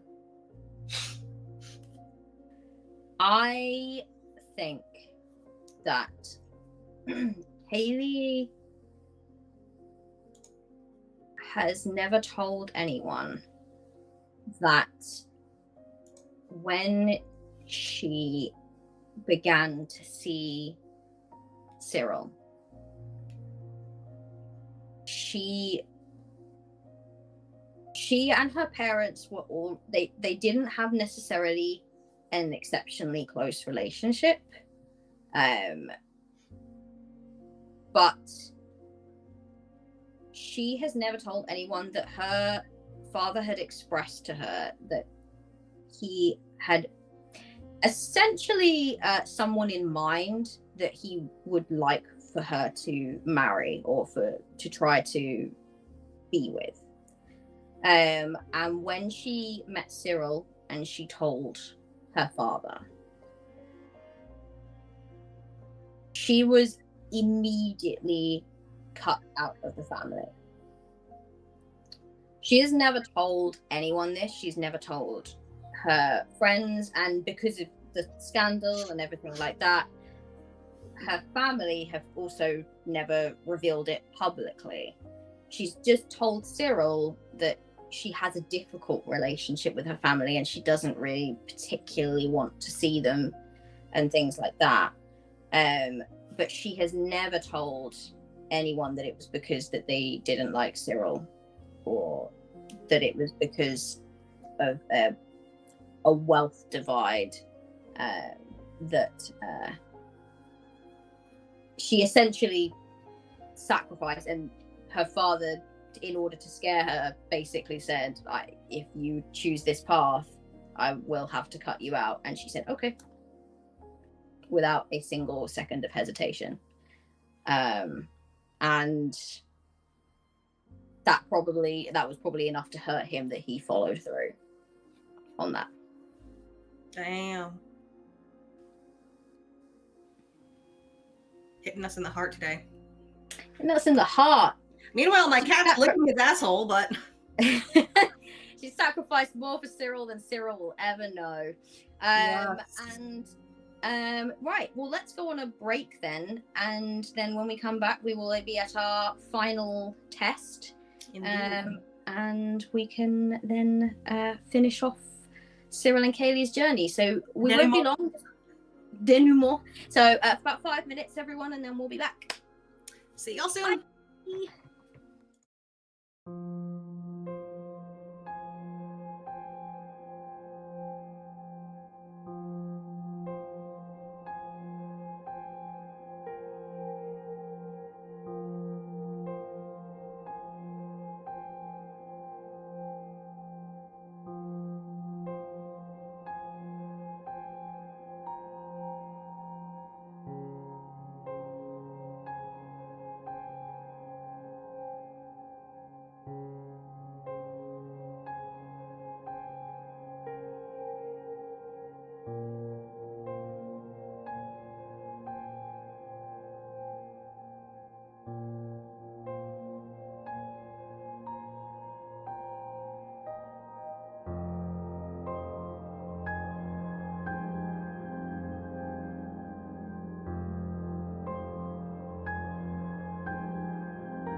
Hey everyone, we are back. Much shorter break that time around, and we are ready to head on to our final chapter. You've got the orchard up, I think. Oh, yes, I do. Ignore me. Yeah, I fixed it. that's all right. But we're not at the orchard. We're at the pond. And this is our final chapter, everyone. Yes. Before the denouement. Before the denouement. I don't know what we have to say. That's really bad. Now I will be playing Kaylee, and Jen will be the fates and deciding my fate. And let's see, I guess, what Kaylee chooses, what Kaylee wants. Hashtag let's find out together. Let's find out together. All right, take it away. All right, Kaylee, you have just been given a little keepsake, courtesy of the boatman. The boatman. Yeah, I've got an apple. A half-eaten apple. Mirror, a hand mirror, and a finger. Yep. I mean, it's fine. I have a scarf, a bracelet, and a phone. I have normal things, whereas you have weird shit. But yeah, I mean, you have a literal piece of me. So, anyway. Great. Yep, I got you. My lovely Kaylee / Eurydice, you have just departed the orchard, swamp, marsh, Shrek's homeland, whatever. And as usual, the mists have closed in around you. And the next thing you see is the reflection of the mist on still water. As the mists part once again around you to reveal what appears to be a perfectly circular, walled-in pond. The water is absolutely still. You can see scattered around at various heights on these small little stone pedestals, small little candles. The type, not like the big scented type, but the type that you put like in a wax melter, or the type, like that kind of thing, like little tin circles. None of them are lit. And they're kind of scattered on these pedestals of varying heights on this pond. And there is, at the other end of the pond, a single lit candle on the highest pedestal that you can see that is flickering gently. It is the only one that is lit. And you can see, extending across the pond, a series of what look like stepping stones.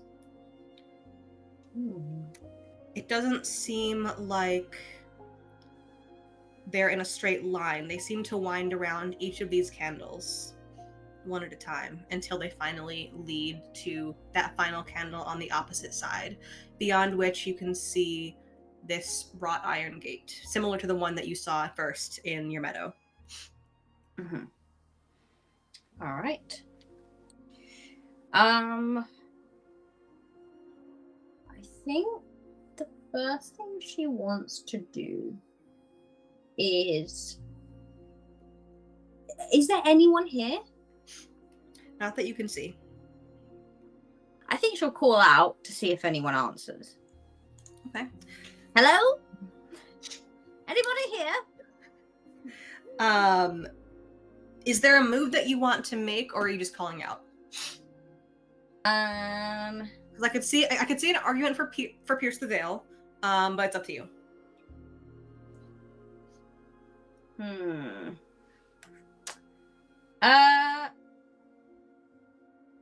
Yeah, I guess, yeah, pierce the veil makes the most sense.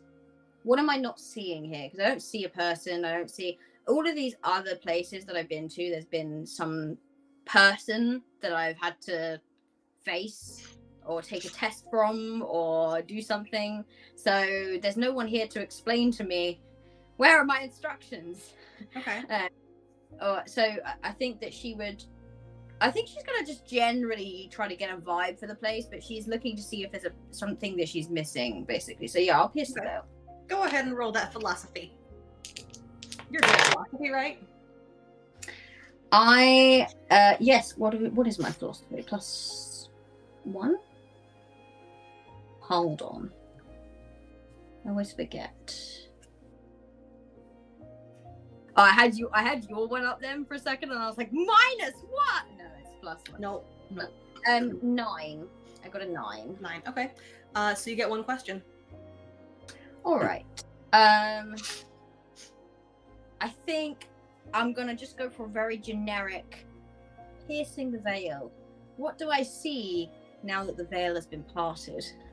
Okay. So the water in the pond is so very still, and it is so gradual that you didn't notice at first. But now that you're looking a little bit more closely, trying to figure out what's going on, what this place is, you can see that it is ever so slowly creeping upward. As in, it's filling. The pond is filling. Yes. Don't like that. Don't like that one bit. Okay. Now the pond itself, it's kind of like a reflection pond in that it's really only like a couple of feet deep. But the candles that are scattered around the pond will end up submerged. Oh, and the one that I see, and then the one on the highest pedestal is the only one that's lit, right? Mm-hmm. But it is still below the lip of the pool. Mm-hmm.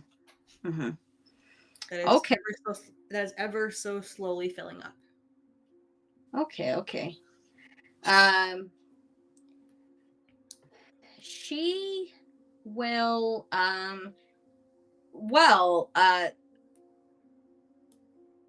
I guess so. Is there anything to do with these candles that has been revealed? What they represent, what they mean? You want to take a look? Want to take a closer look? Yeah. Okay. So what are you looking at with these candles? What are you doing with these candles? I want to, well, do you know what? The first thing I'm going to do, I want to look into the water. Do I see a reflection? You do see a reflection. But it's flickering a little bit. Ooh, no, that's not good.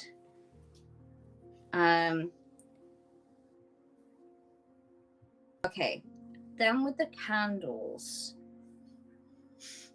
I can see that there's one. How is the flame on the one is it burning strong? It's flickering. It's having a rough time.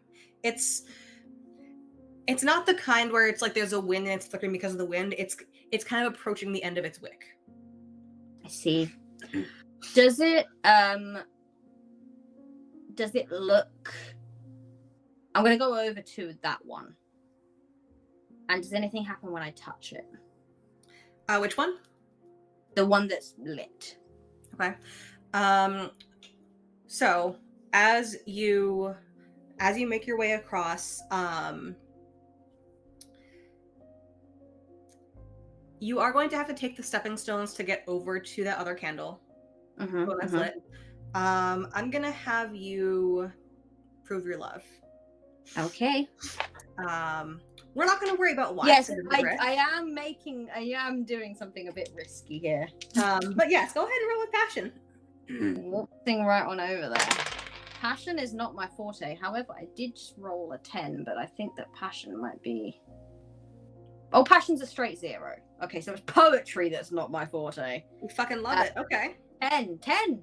Okay. So tell me about a positive memory of Cyril and your love for them that spurs you on to success in this little stepping stone jungle gym. I feel like I feel like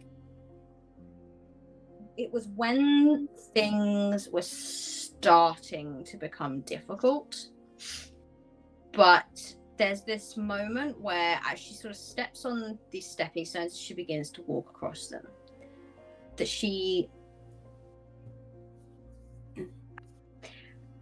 I think that Kaylee is not a person that has a very good sense of balance.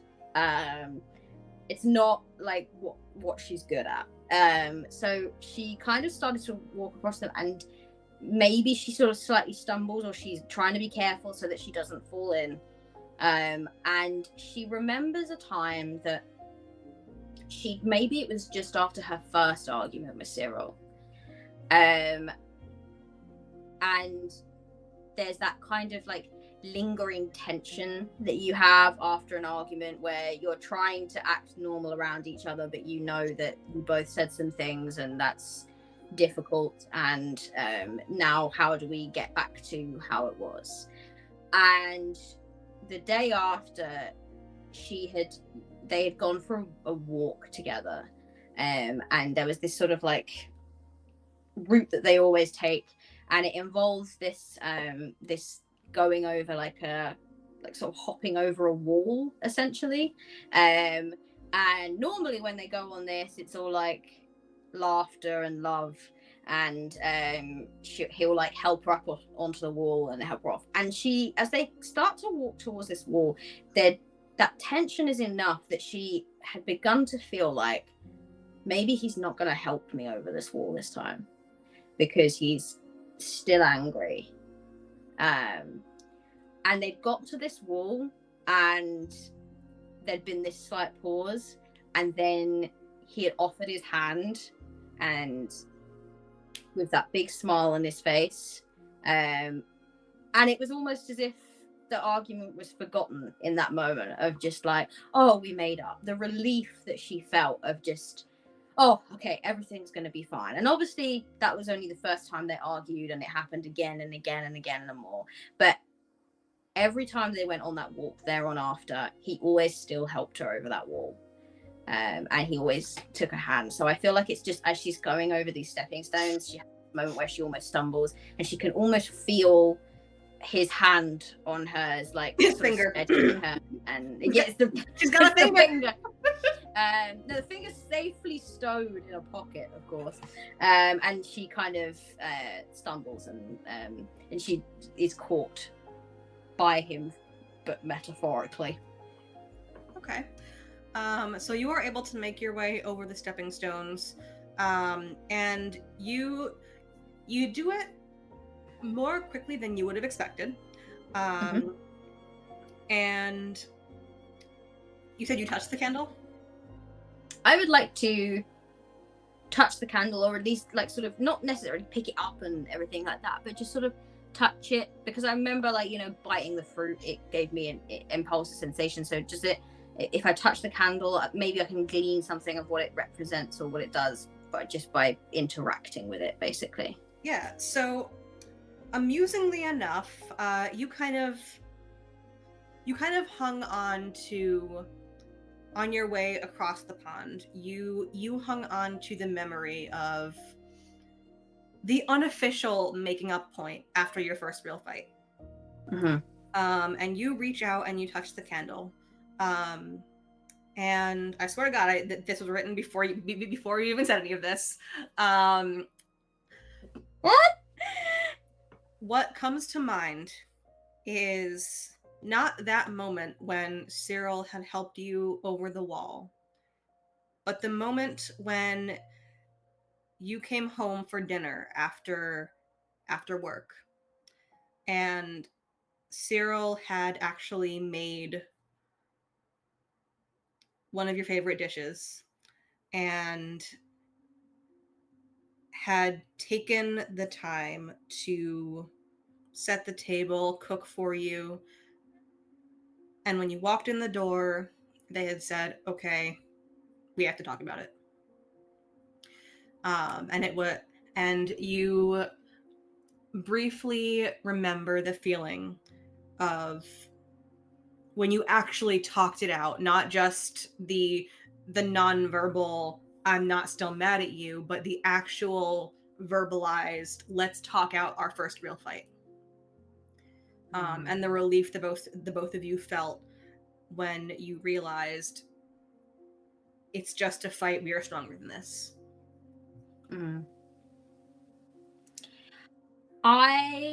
And when she's pulled out of this memory, the flame is just still flickering. The flame is still flickering, but it is a little bit stronger. Okay. I think that she would like to she kind of takes a moment to look at this water that's rising and realizes everything's going to be submerged. I think that she would like to weave the strands, and she would like to try to I think she kind of looks at this water and there's a sense of inevitability about it. Perhaps her first instinct or impulse would have been to, I've got to try to stop the water from rising. But actually, it's not about that. It's about keeping the flames burning, I think. So I think that she would like to create something that will allow her to strengthen the flames, to relight the candles, because I think that's all she really wants. She wants those things back. She's beginning to get a sense of maybe the symbolism behind this flickering flame is all that's left, this hope that she has that there's still something there, based purely on the fact that when they fight, or when they fought that one time, they did talk about it, and she felt like they were stronger than that fight, and she wants to regain that feeling. So I think she wants something that will help her to relight the other candles. Okay. Go ahead and weave the strands and let's see what you can find. Oh, that's good. That's an 11. Oh, shit. With pathos +2. 13! Damn! Okay. Damn. All right, that's like the best. Oh, I've won the game. Fucking, you won the game. You did it. That's you it. Win. Show's over, people. Stream's done. Absolutely incredible. Okay. So you are able to pull up. You think on it, and you reach into your pocket, almost as if you are reaching through into the world that you remember. Mm-hmm. And you pull out this ratty little lighter that you remember you and Cyril had used one night when the power went out. Everything was cold. It was the middle of winter. The power went out, and all you had was a candle and a ratty little lighter. And the two of you huddled around this little candle, and you kept each other warm with this candle and this ratty little lighter until the power came back on.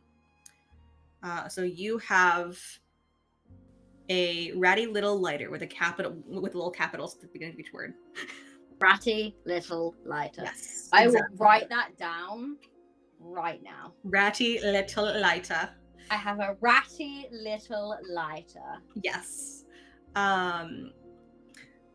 And as you take the time to do this, you are able to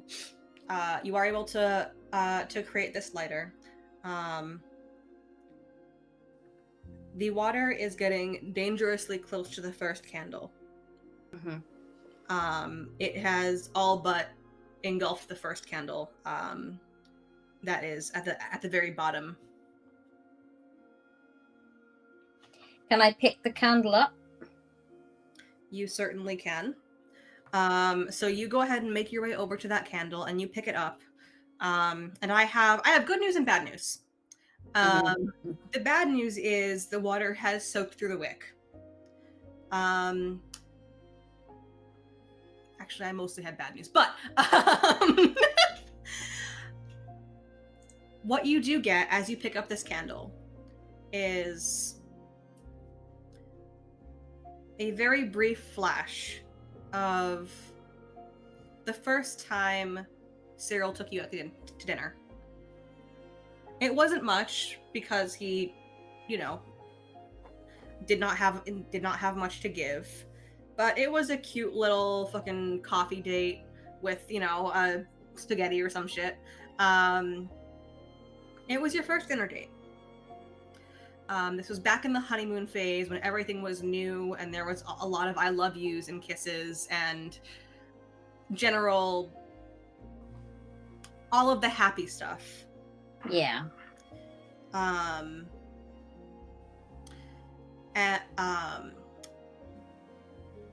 The water is the wick is unfortunately saturated, so you're not going to be able to light it, but you are able to save that candle from being completely engulfed by the water. But there are many more candles. All right. I want to start. So the water is just rising and rising. I want to start. Is there a way that I can find a way of getting them out of the water? You can just sweep them all up. Yeah. Yeah. I want to pick up the candles, all the candles that are in the water, and I want to go and place them on the highest place that I can find. Okay. I'm gonna have you prove your love again. Hey, because you are going very close to this water. Oh boy. You are reaching down into this little pond. Proof of love, passion. Yes. Oh, that's the straight 0, isn't it? So that's a 7. Okay. So tell me about a time your flaws led to strife with Cyril. Oof. My flaws? Okay, yeah, no, that's fine. I definitely have some. I have at least one. I feel like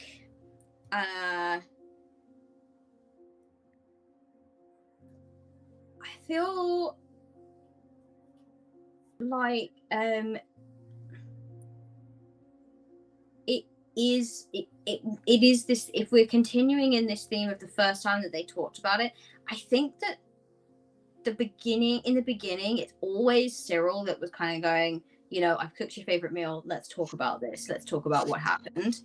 And I think what it is that it always takes prodding from Cyril to talk about it, and that Kaylee finds it difficult to express how she's feeling, express why she's frustrated or upset. She's always walking away from arguments. She's always getting away from conflict.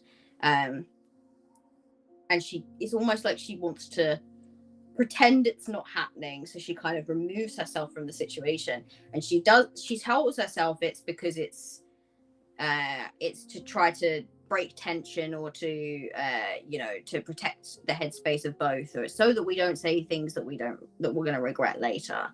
But actually it's just that she almost wants to live in this bubble that everything is wonderful all the time. And so she cannot stand to be in conflict with Cyril because it's like facing up to the fact that there are problems. And I think that where there started to become more strife and more arguments was when perhaps Cyril got tired of always being the one to say, we need to talk about the argument we had last night, or we need to talk about it. And he waited for her to talk about it, and she wouldn't. And that it was where things began to crumble. They would then just do the, oh, okay, well, we're not mad at each other anymore, kind of, let me help you over the fence type thing. But that tension was never fully resolved because they hadn't taken the time to actually understand each other's position. And I think that is where she begins to where the strife began to really start to settle over them. Okay.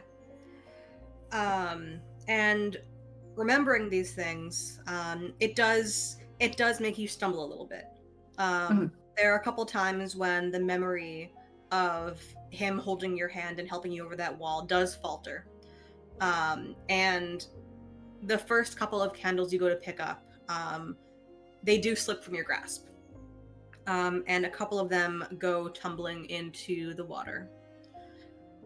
And it's weird because there are a couple of flashes that you get of memories that you think you remember being good memories, but you can't quite remember anymore.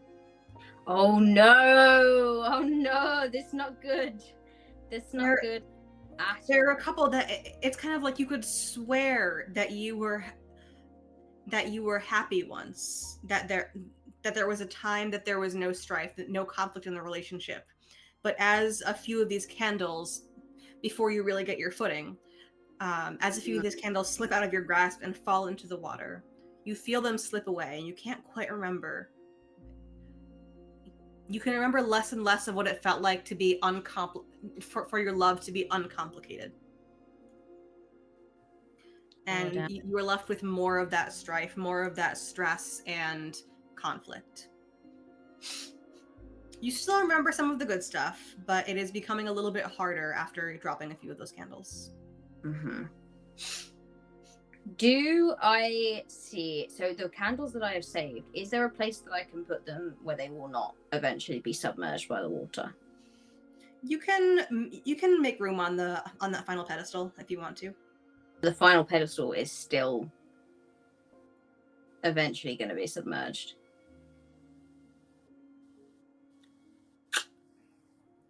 I think that she will put the candles there, all of them together. She will desperately light them all.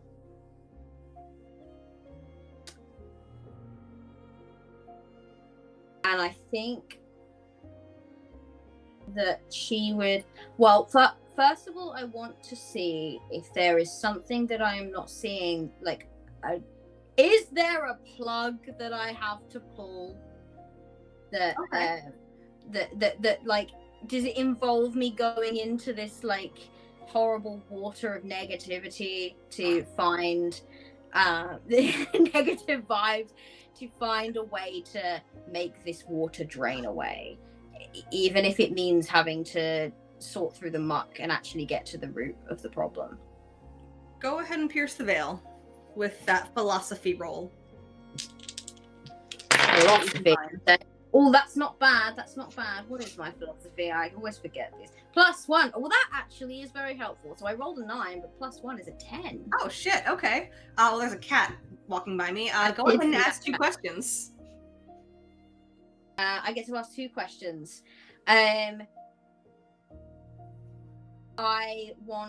Do I see evidence of a way of stopping or draining or getting rid of the water? Do I see evidence of a way of stopping this water from rising? So, as you are looking around, as you are examining this little pond, you do see one of the rocks right in the center looks fake. And you can see just the tiniest hint of a bubble coming up from it, indicating that there might be air under there. Okay. And I think that my other question is that she knows that she probably has to move this rock now, and that will help to get rid of the water. It's going to involve putting her hands in the water. Is this going to hurt? So, you have not seen any evidence of the water being painful, Mm-hmm. but you have a feeling that it will likely have a similar effect on you as it did on the candles. And you may Oh. lose more. So you get the feeling that you may or may not. This effect may continue if you continue to interact with the water. And the more that you interact with the water, the less good you'll remember and the more strife you'll remember. So you may end up with a different impression of your relationship than you had walking in. Okay. I think she's going to look at these two different situations. She either lets the candles be submerged and she loses all sense of the good, and all that's left is the strife. Or she risks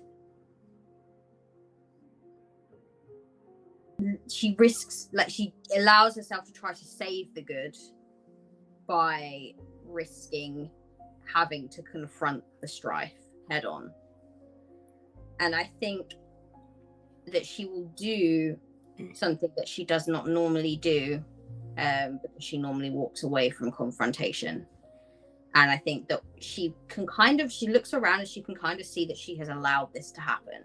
She has allowed her sense of the good to be dimmed and burnt out one candle at a time, because she has not confronted the strife and she has not communicated and allowed herself to like fully embrace that there is going to always be good and bad.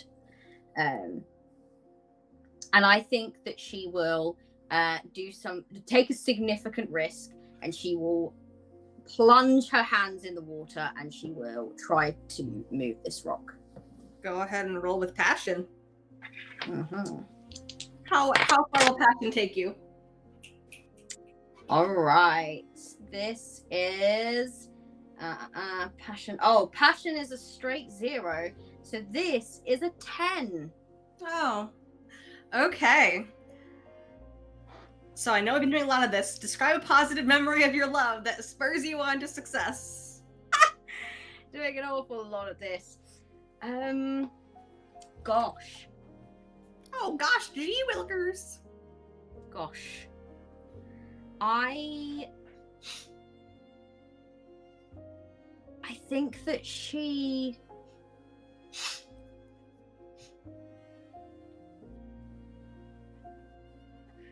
now what could be interesting is if I fail this roll and keep the success for a different. That could be interesting. Very risky though. I mean, are there more rolls after this scene? I don't know. Probably not. I think that it's going to be a mix because she's confronting the strife, right? I think that it's not so much as a particular memory. I think that the moment that her arms hit the water, she is immediately overcome with every single time she's felt frustrated or upset or disregarded or overlooked by Cyril or by something that he's done, and she feels that kind of really wash over her, and doesn't try to shy away from it or run away from it anymore, and she sort of delves further in, and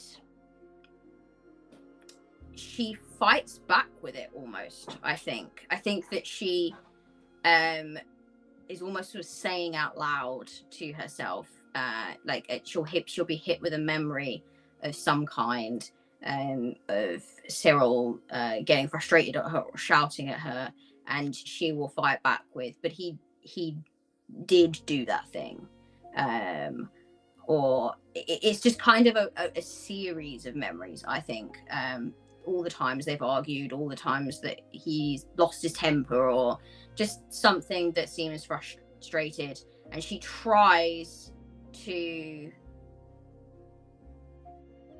remember a good memory of a time that he did do the thing that she in that moment felt like he never does, and it's enough to kind of combat this the negative vibes washing over right now. The water of rancid vibes. Absolute water of rancid vibes right now, but she kind of like combats it with that, I think. Okay. And with that force of will and memory of the strength of your relationship, you pull up this fake rock. Mm-hmm. And two things happen. One, you watch as the pond drains of water. And two, you feel a heat coming from under the rock.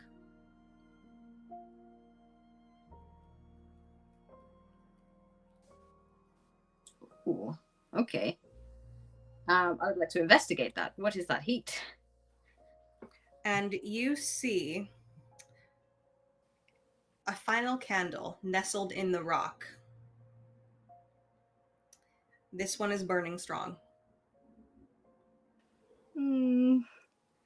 As you kind of like turn, and as you kind of like lift the rock a little bit, it shakes out onto your hand. And it doesn't appear to be a physical flame, but you do feel a warmth coming from it. She's gonna pick it up and take it. Enjoy your keepsake! Oh, I already got it! I got my ratty little lighter! Oh, well, then pick one. I have so many keepsakes. Pick one. All right. I think that they come as a pair. Okay, ratty cool. little lighter and that's the same candle. Yep. That they burnt, and it was the one candle that they had to keep trying to light, and yep. It was just beautiful. Yeah, 100%. Okay, ratty little lighter plus candle. I don't have room to write it here, but that's cool. That's okay. And you watch as the wrought iron gate across the pond swings open to admit you to whatever comes next. All right. She picks her things up and she runs. She runs for that gate, I think. It slams shut. No, just kidding. Just eats iron. Okay. Well, now we've reached the end of our books, and we have reached the denouement. The denouement, which is where we essentially find out. It's also called the Gauntlet of Hope and Regret. Yes, that. And we essentially find out whether we've passed or failed.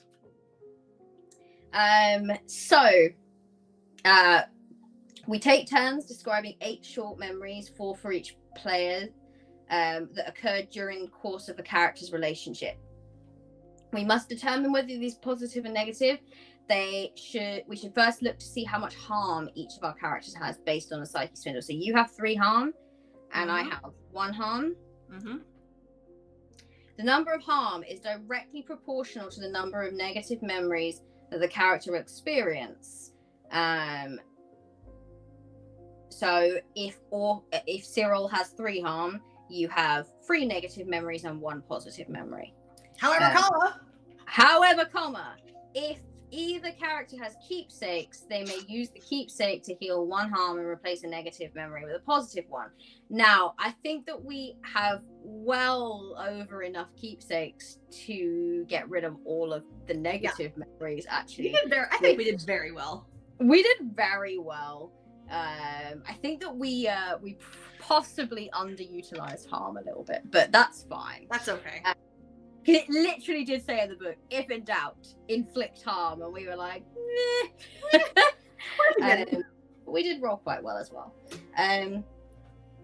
So, um, I think we can enter the gauntlet with all positive.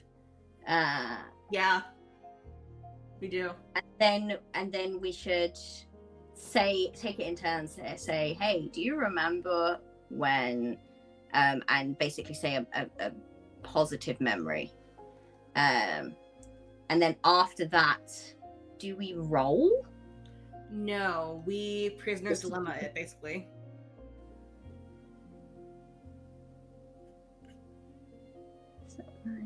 Or wait, no, sorry. No, it just happens. Oh, okay. It just happens, but it depends on how many positive positive memories you have. So we know which ending we have. We just, Okay. So let's take it in turns then to do, and we'll keep them a very like short memories. Yeah. Short positive memories as Cyril sort of sits and waits, and I think that he's been directed to wait and look at a gate that is sort of next to the back of the manor, and he's sort of sitting and waiting and hoping, and Kaylee is running towards a wrought iron gate. You go first. Okay.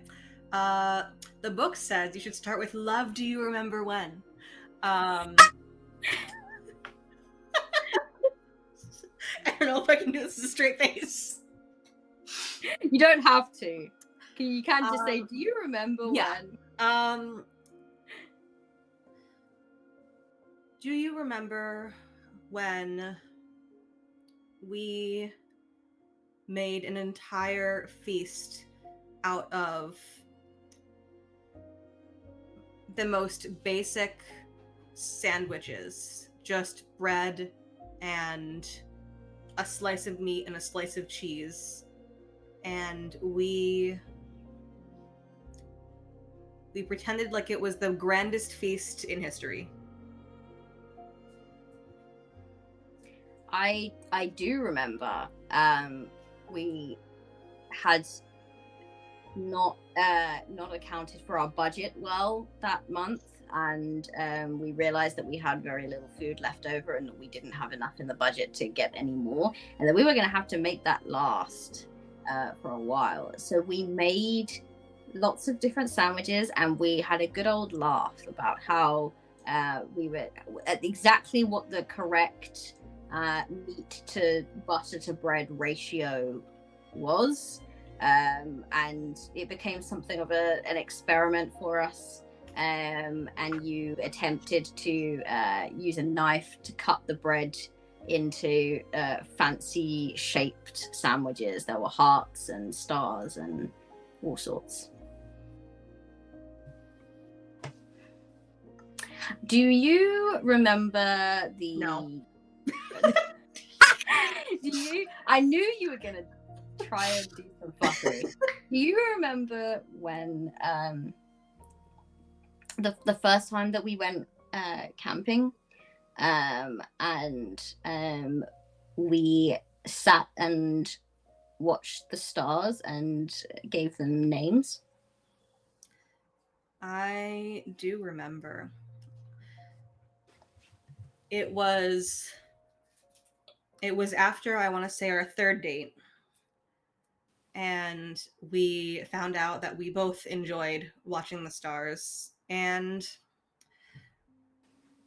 I pointed at a little cluster of stars and I said, "That's you."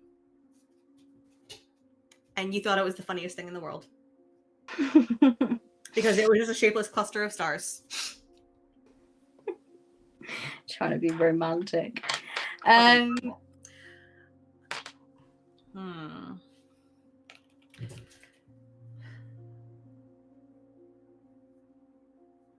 Do you remember when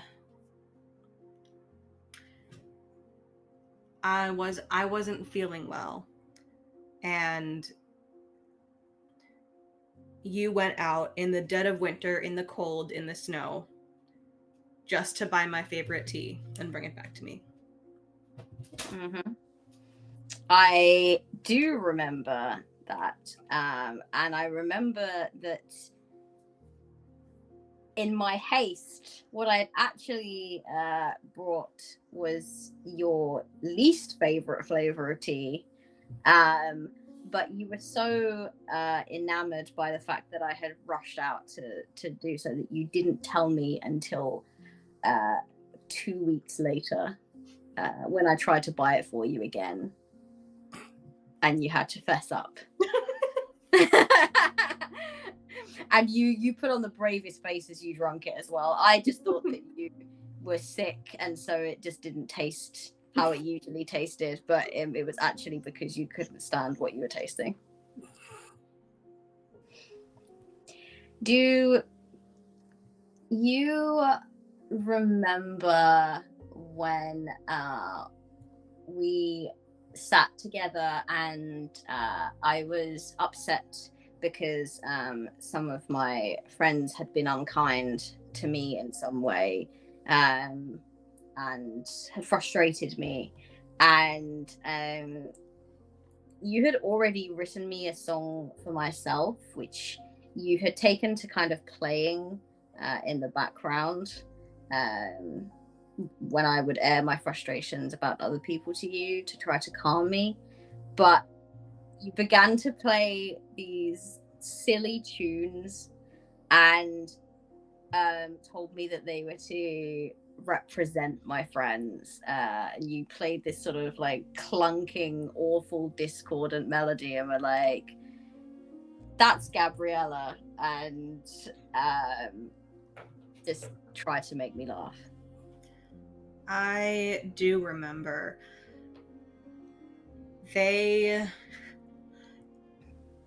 Those ridiculous little tunes,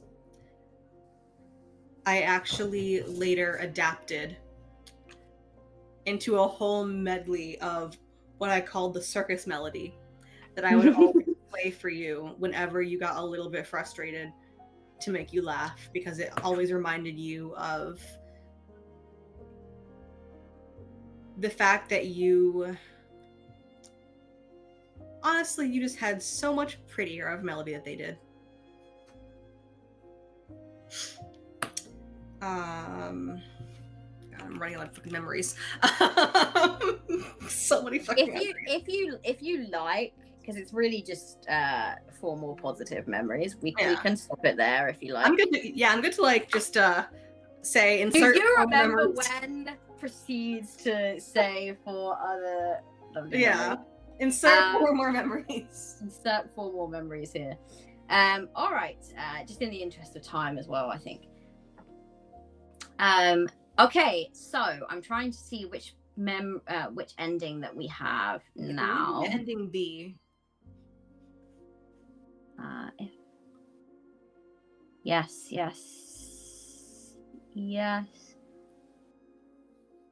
Yes, I believe that we do have ending B. You are right. Okay. So how does it look? I think that, okay, so yes, so ending B. Friends, we have unlocked the good ending, which we shouldn't be that surprised about because of the amount of positive memories that we got. If you get 6 or more positive memories, which we managed to achieve, then you unlock ending B, which is the good ending, as it were. How does it look? So not quite how it says here. I think there's a moment Cyril is waiting, and he's not really sure what he's waiting for. He knows that everyone is staring at this gate to see what will happen, and it's still. Everything is perfectly still. There's like sort of this sense of everyone is waiting with bated breath. Even the gardeners, even the fucking dog. Even the dog, they've been like foraging in the bushes. They've been like trying to, before this conversation having, trying to pick out and being like, maybe something like this to try to tempt Cyril into looking at different things that Kaylee might like. But they've stopped doing their jobs now. They're all just stood and waiting, and there's no movement, not even from these two figures, until the two on the balcony shift their heads slightly, because they had just been looking at Cyril, but now they shift their head towards the gate, and this figure with sort of the staff that kind of represents a scythe leans in and says she has made her choice. And there's a long silence. And I think Cyril's hand kind of like drifts, like still looking to the same place, just drifts toward his pocket where he normally keeps his phone, kind of half waiting for it to ring.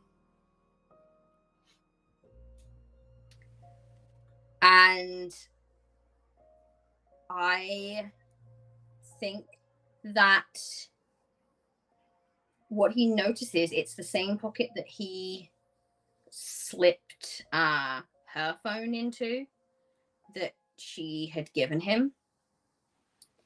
And I think that as he puts in his hand in his pocket, there is only one phone in there. In fact, all of the keepsakes that he's collected are gone. And for a moment, his heart sinks because everything is still and he's been told that she's made a choice. And then his phone begins to ring in his pocket.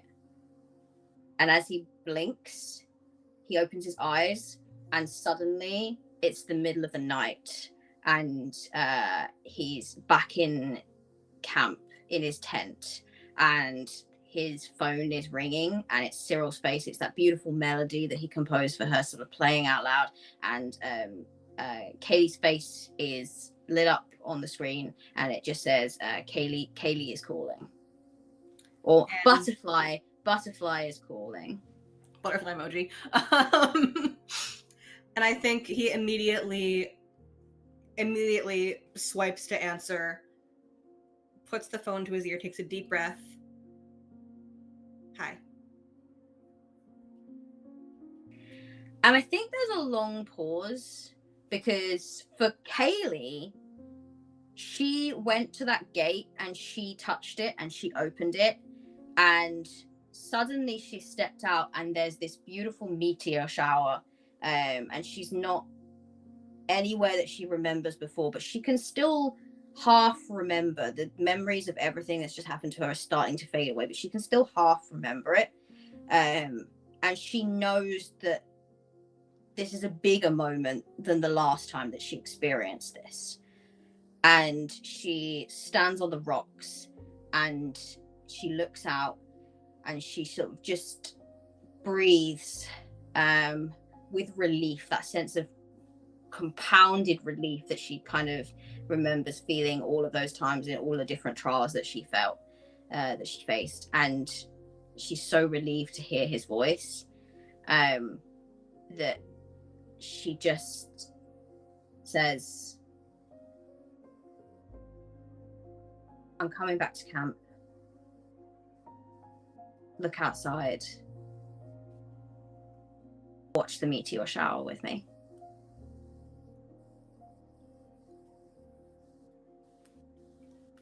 And she hears back. And there's definitely a sense of relief on his end too, just from hearing her voice. You know what, I'm curious. Does he have his finger? Does he have 10 fingers? I wonder. I think yes. I think yes, he does have his finger. But I think it aches. Yeah. There's a sense of like, and there's like a small like scar that wasn't there before. Yeah. Like just along it. I think it's just like a sense that there's this weird sense that something happened. Yeah. They've been on a journey, but they're kind of so fast. exactly what happened, but they can remember enough to know that they're exceptionally lucky to have this that they have right now. And she hears back, I'll start the marshmallows, but stay on the phone with me, okay? I want to make sure you get back safely. Okay, yeah. And she does, and I think that she talks on the phone with him, and I think that while she's talking, as she walks back to camp, all the things that she said in the video, I think she says them on the phone. She finally gets to kind of express how she's been feeling, and he already sort of half knows them at this point, because he's seen her say this before, but she's finally saying it out loud, because she never recorded the video in this version, so she's sort of it's bubbling in her mind, all these things that she wants to say, but now she has the chance to say it, and she doesn't have to say it to his face. She's on the phone to him because he picked up and he answered. And she arrives back in camp, and they finally get to be face to face again. And he gives her a big hug. And she gives him up and talk about it. And they kiss and they talk about it. And they watch the stars. We did it, guys! We got the good ending. We did it! We did it! It only took 3 sessions. It only took a cumulative 9 hours to get through this game. No, we did it. We so good. We did so good. We did it. And we got the happy ending. We got the happy ending. I'd have been so mad if we didn't. All right, everyone. Well, yeah. Thank you so much for watching us play Follow Me Down. This has been a really fun game. I've enjoyed reimagining the story of Orpheus and Eurydice, because that myth means a lot to me. And I've enjoyed reimagining it with my favorite burb. I don't know many burbs. Thanks. But I feel so special. Even if I did, you would still be my favorite. It's still getting mushy just because of Kaylee and Cyril. Look, they're facing each other now. I just looked over. It's so sweet. We did the denouement. The denouement. Definitely go and check this game out. It's an incredible game. It uses the Power by the Apocalypse system, and it implements it pretty well. And yeah, we had a really good time playing it. We're gonna plug ourselves now. Can you tell that I'm starting to get a little bit tired? I fucking feel you. Yeah, my sense of words is. It's almost as if it's 10 p.m. for you. It's almost like it's 10 p.m. Like my brain is just like, huh? Jen, do some talking for a minute while I try to re-engage my brain. Please tell us who you are, what you do, and a little bit about yourself. Hey everyone. Hi friends. I am Jen, known on the internet as Jen Burb. That's who I am. As for what I do, things, not people. I spend a lot of time doing TTRPG stuff, usually here or on Girls Run These Worlds. Let's see what else. I have 2 cats. They're big hoes. That's me. Big hoes. Yep. And the most important cat on this stream, aside from the 2 that are back there, is that one. That one. I'm pointing at you on the overlay. Millie just entered the room and she looks devastated. That she always looks devastated. She does always look devastated. That's true.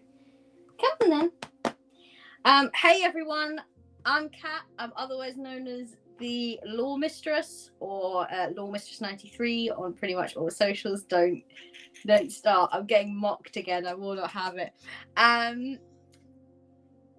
Things that I do: I'm a writer, I'm an editor, I'm at the moment dipping my toes into game design as well, and I've got a couple of bits up on Itch.